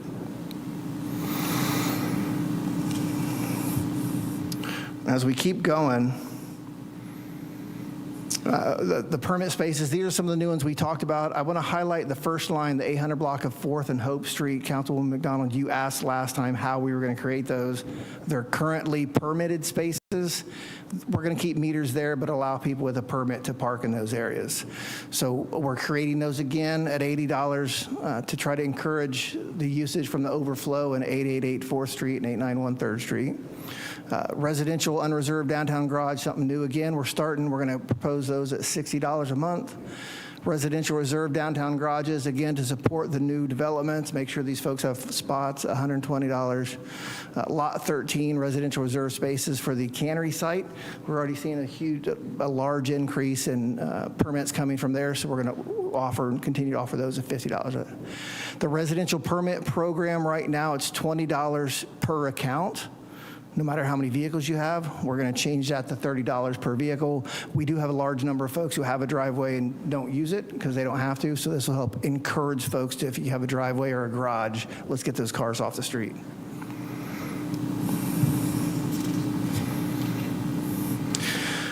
Again, our current and future free parking options, so free Sundays right now, and on the streets, everything's going to be free on Sundays going forward, garages, streets, and lots. Currently, there's a mix. We're going to remove meters from the following areas: starting after this meeting, 600 block of First Street, Sonoma, different areas where the usage is low, where we can take out meters. There'll be time limits, so now folks will have additional free options. And then spots where we've already removed meters. I want to circle back to another question that Councilmember Rogers asked. We are actively going to take out a meter in front of the library, and we're going to create an ADA space based on the conversations we had last week.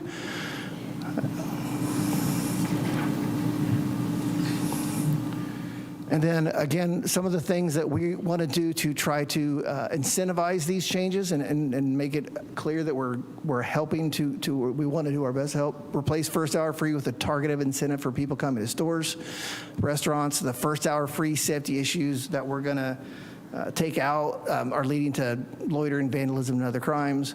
City will continue to work with Metro Chamber to onboard accounts and validation system. We just got our first mock-up of flyers that were being created that we're going to give out to all the businesses and pass out at all the community events to help encourage folks to use this system. We Parking will offer $30 of free validations a month to these businesses to encourage them to sign up for the program. We'll continue our collaborations with the DAO and Railroad Square boards. And the cost to us will be just about $5,400 a year per account to encourage this initial growth. This is a different one. And then again, we talked a little bit about the need to bring our parking citation fees up to the neighboring agencies. This does nothing to, the $12.50 surcharge that we pay to the county won't go away. Again, every citation we went right off the top because of that, including the fees that we pay when we process citations. Parking, our police department parking citations go through us as well. So we're trying to make sure we can streamline these things. And then on the board, you'll see the overall revenue loss or gain through the enforcement program. And because of our lack of staffing, which we're getting better, we have came up short year after year, and these changes will help us to have an account to where we can sustain our own enforcement operation. And this is just a list of the changes. The only citation fees that are going to be adjusted are those below $50. That's it. So 35 to 50 will now go between 50 and 65.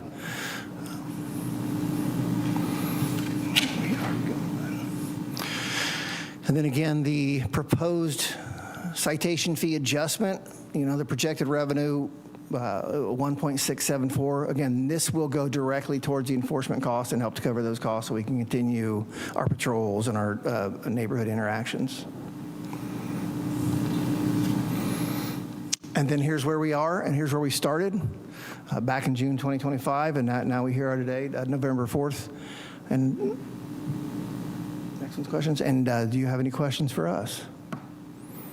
Thank you for the succinctness of that presentation as well as the $350,000 to our general fund. Bringing it back to council for questions. Nothing from you, Ms. Rogers? No question, but not only do I think the community was heard, I feel like I was heard tonight. So thank you so much. All right, well played. Any other questions from council? Ms. McDonald? Well, sort of questions and comments. I want to thank you for doing outreach to the businesses to see how you can do a validation system so that when we're going in and using specifically the businesses downtown, I'm excited to hear that you're looking at what we can do to support them. And then, because I've been just 3 hours work for having it free, does that make it easier? And I know people are like, no, stay away from that. But I still stand behind that. But I'm happy to hear that we're working with businesses in Railroad Square. So I appreciate that.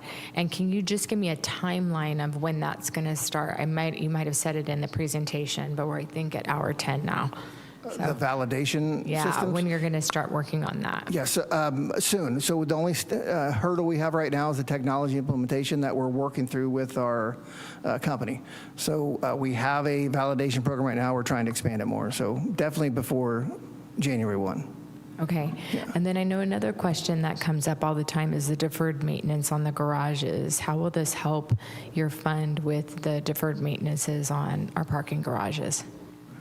Great question. So the time I've been here, the 3 years I've been here, I've put off all projects because I did not know where our revenue was going to come in, and we've been taking out of our reserves to pay our salaries. So this change will help us to balance out zero and then put a couple $100,000 a year into our reserves that we can now start planning our long-term projects. We already have a long-term plan through an engineer for each garage, and then this will just make us feel better about spending that money. Great. And then I do get complaints, and even myself trying to use the meters, of some of the meters not working. Can you just tell me where someone would go to deal with that, or if they did get a citation and it was because of meter, what's the process for that? That's a great question. So we have 24-hour staff. So all the phone numbers on our website I give now, but we have the front counter number. We have parking maintenance staff who are always available. They'll come down and they'll address it. If somebody gets a citation they don't feel they deserve, there's 3 levels of appeals you can go through. But any questions you have, you can the community can come to our front counter at 90 Santa Rosa Avenue. They could call 543-3325, which is our front counter number. They can email us at srparking@srcity.org, and we are very responsive, and we want to make sure we address these things. Thank you so much. Thank you. All right, we'll now open the public hearing. Are there any members of the public that would like to weigh in on this item? Looking again at the chamber. Seeing no one, we will close the public hearing and bring it back to, let's see, who's doing the motion on this one? Ms. Benuelos. Thank you. So I move the resolution of the Council of the City of Santa Rosa approving the proposed new and revised fee schedule for the parking district impacting all on-street and off-street parking and waive reading of the text. Second. All right, we have a motion and a second by Ms. Rogers.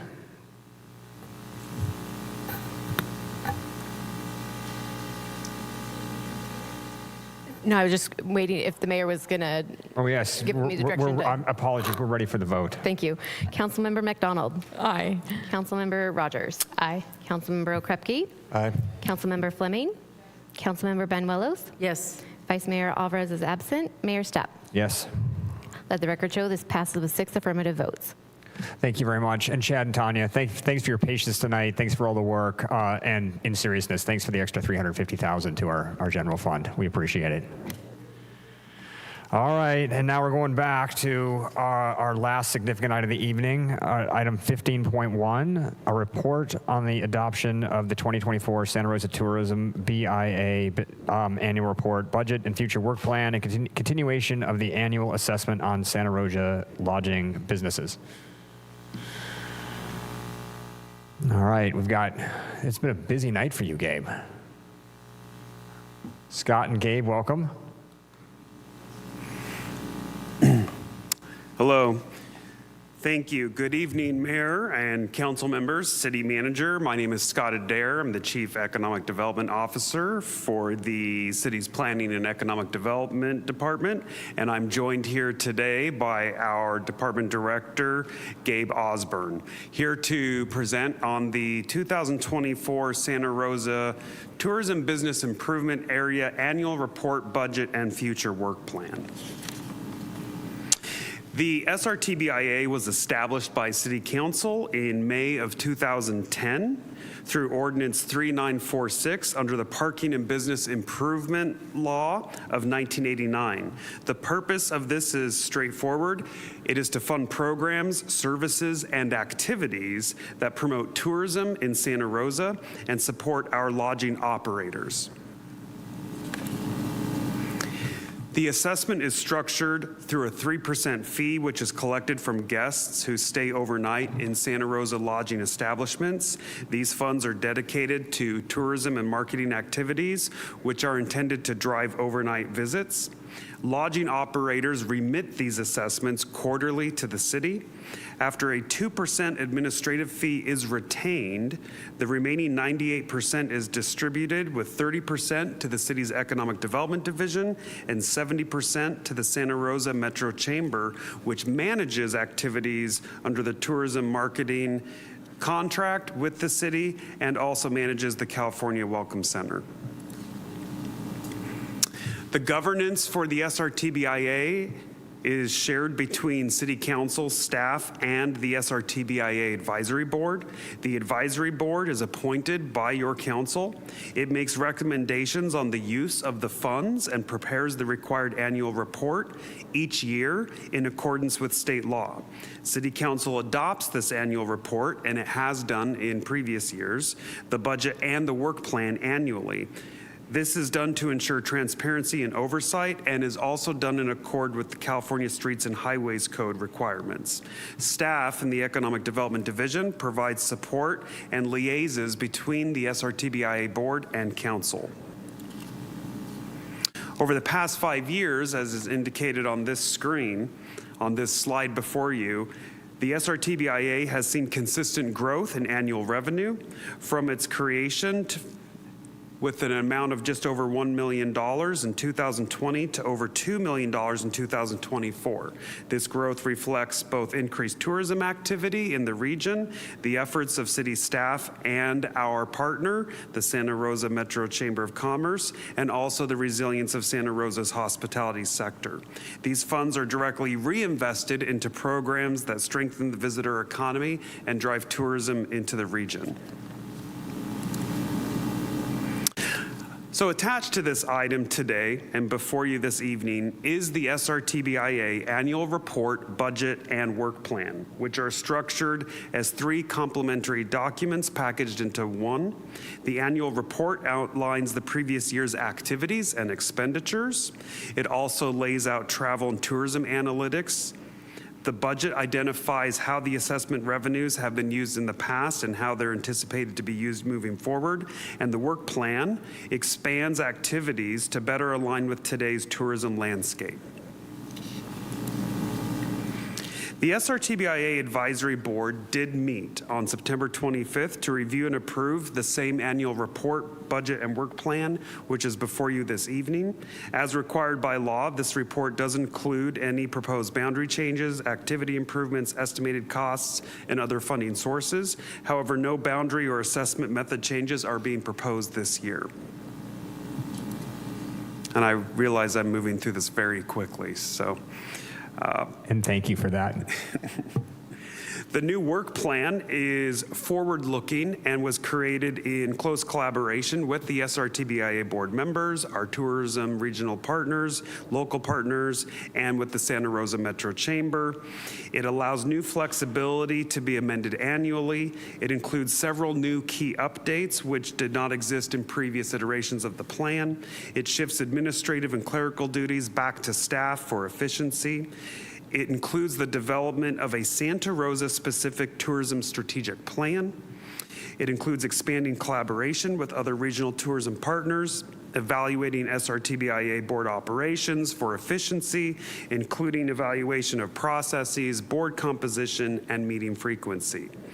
The plan, the new work plan, also has an addition to allow for support of arts, culture, and other economic development initiatives, which strengthen Santa Rosa as a premier travel destination. There are no fiscal impacts associated with the approval of this plan, as this has no direct impact on the general fund, and under CEQA, this action is not considered a project, therefore has no direct or indirect environmental impact. So the recommendation from staff for this evening is that City Council by resolution approve the 2024 SRTBIA annual report, budget, and future work plan, and continue the annual assessment on Santa Rosa lodging businesses as already defined and established in city code.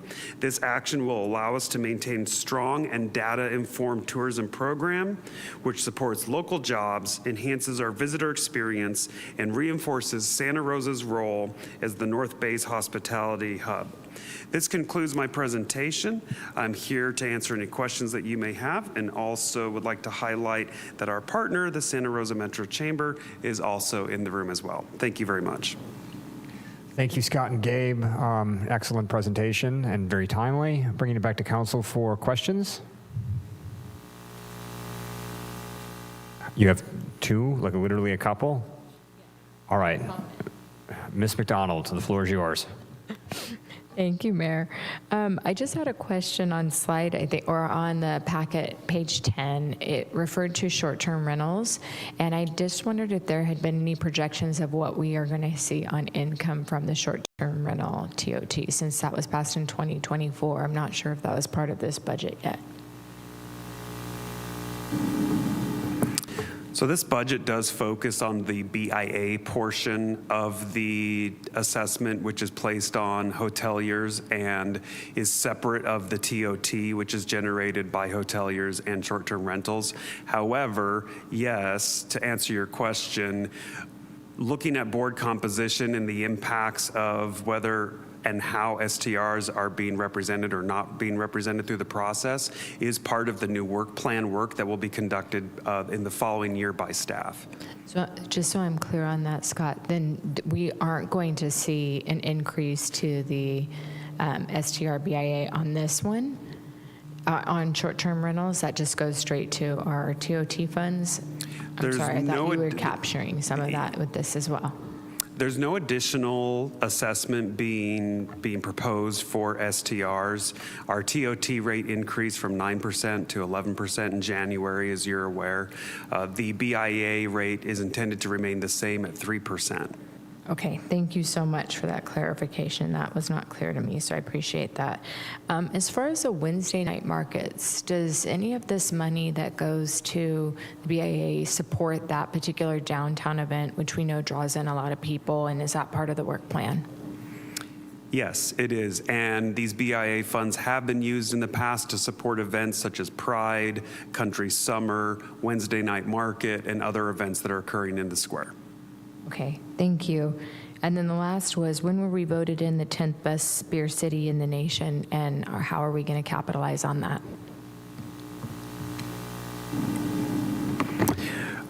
For the timing and the process behind that, it might be best to refer back to our chamber partner who's in the room today.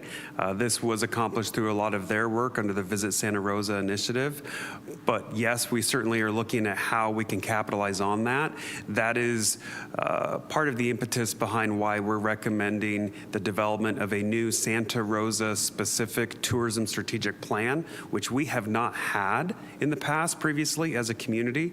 It's something that we as staff, the chamber, our Visit Santa Rosa partners are very excited about, so that we can root all of our future efforts with regards to bringing tourists to the area in a data-driven approach and a strategic approach which is specific to Santa Rosa. I see you have a beer passport, and I think that's great. I was thinking more of like an Oktoberfest style thing, so I didn't know if there was going to be more around that, because we are known for our wines, but also for our microbreweries. So I just wanted to see what we were doing in that regard.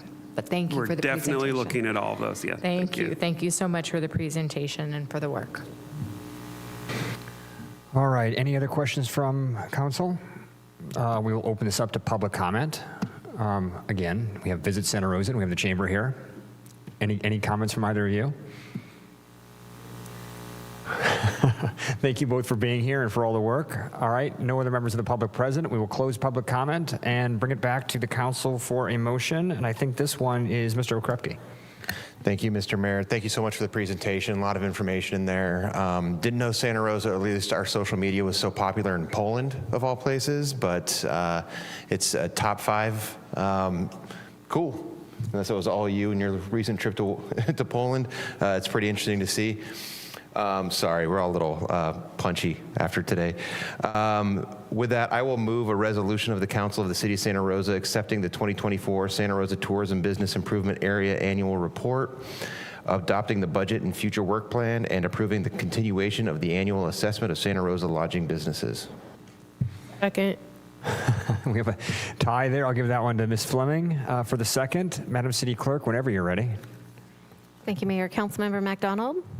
Aye. Councilmember Rogers? I had a comment that the mayor didn't take because he didn't ask us about comments.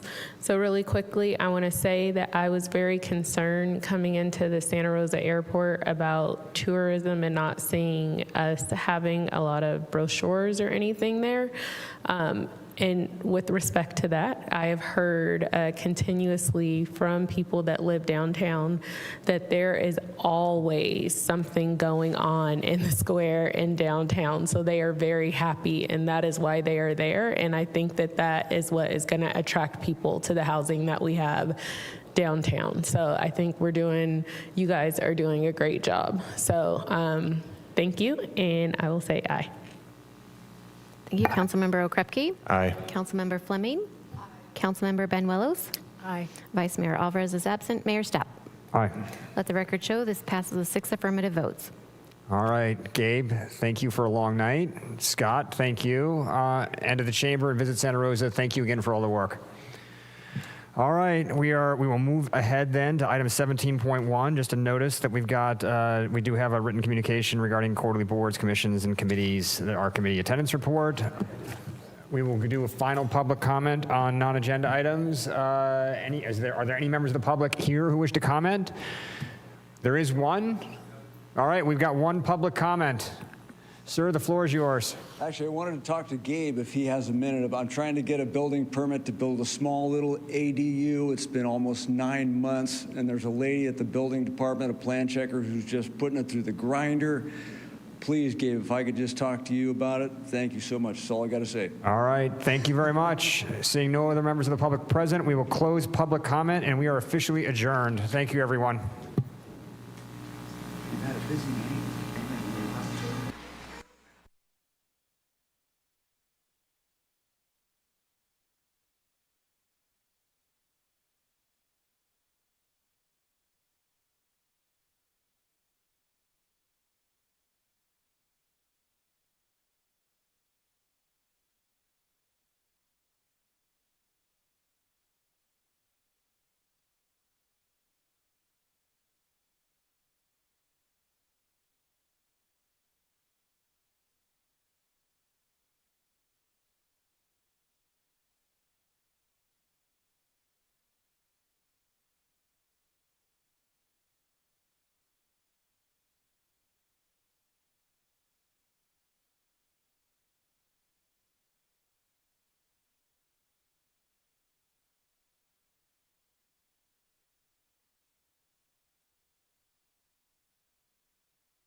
Into our broadcast, making it easy for our Spanish-speaking community to follow along.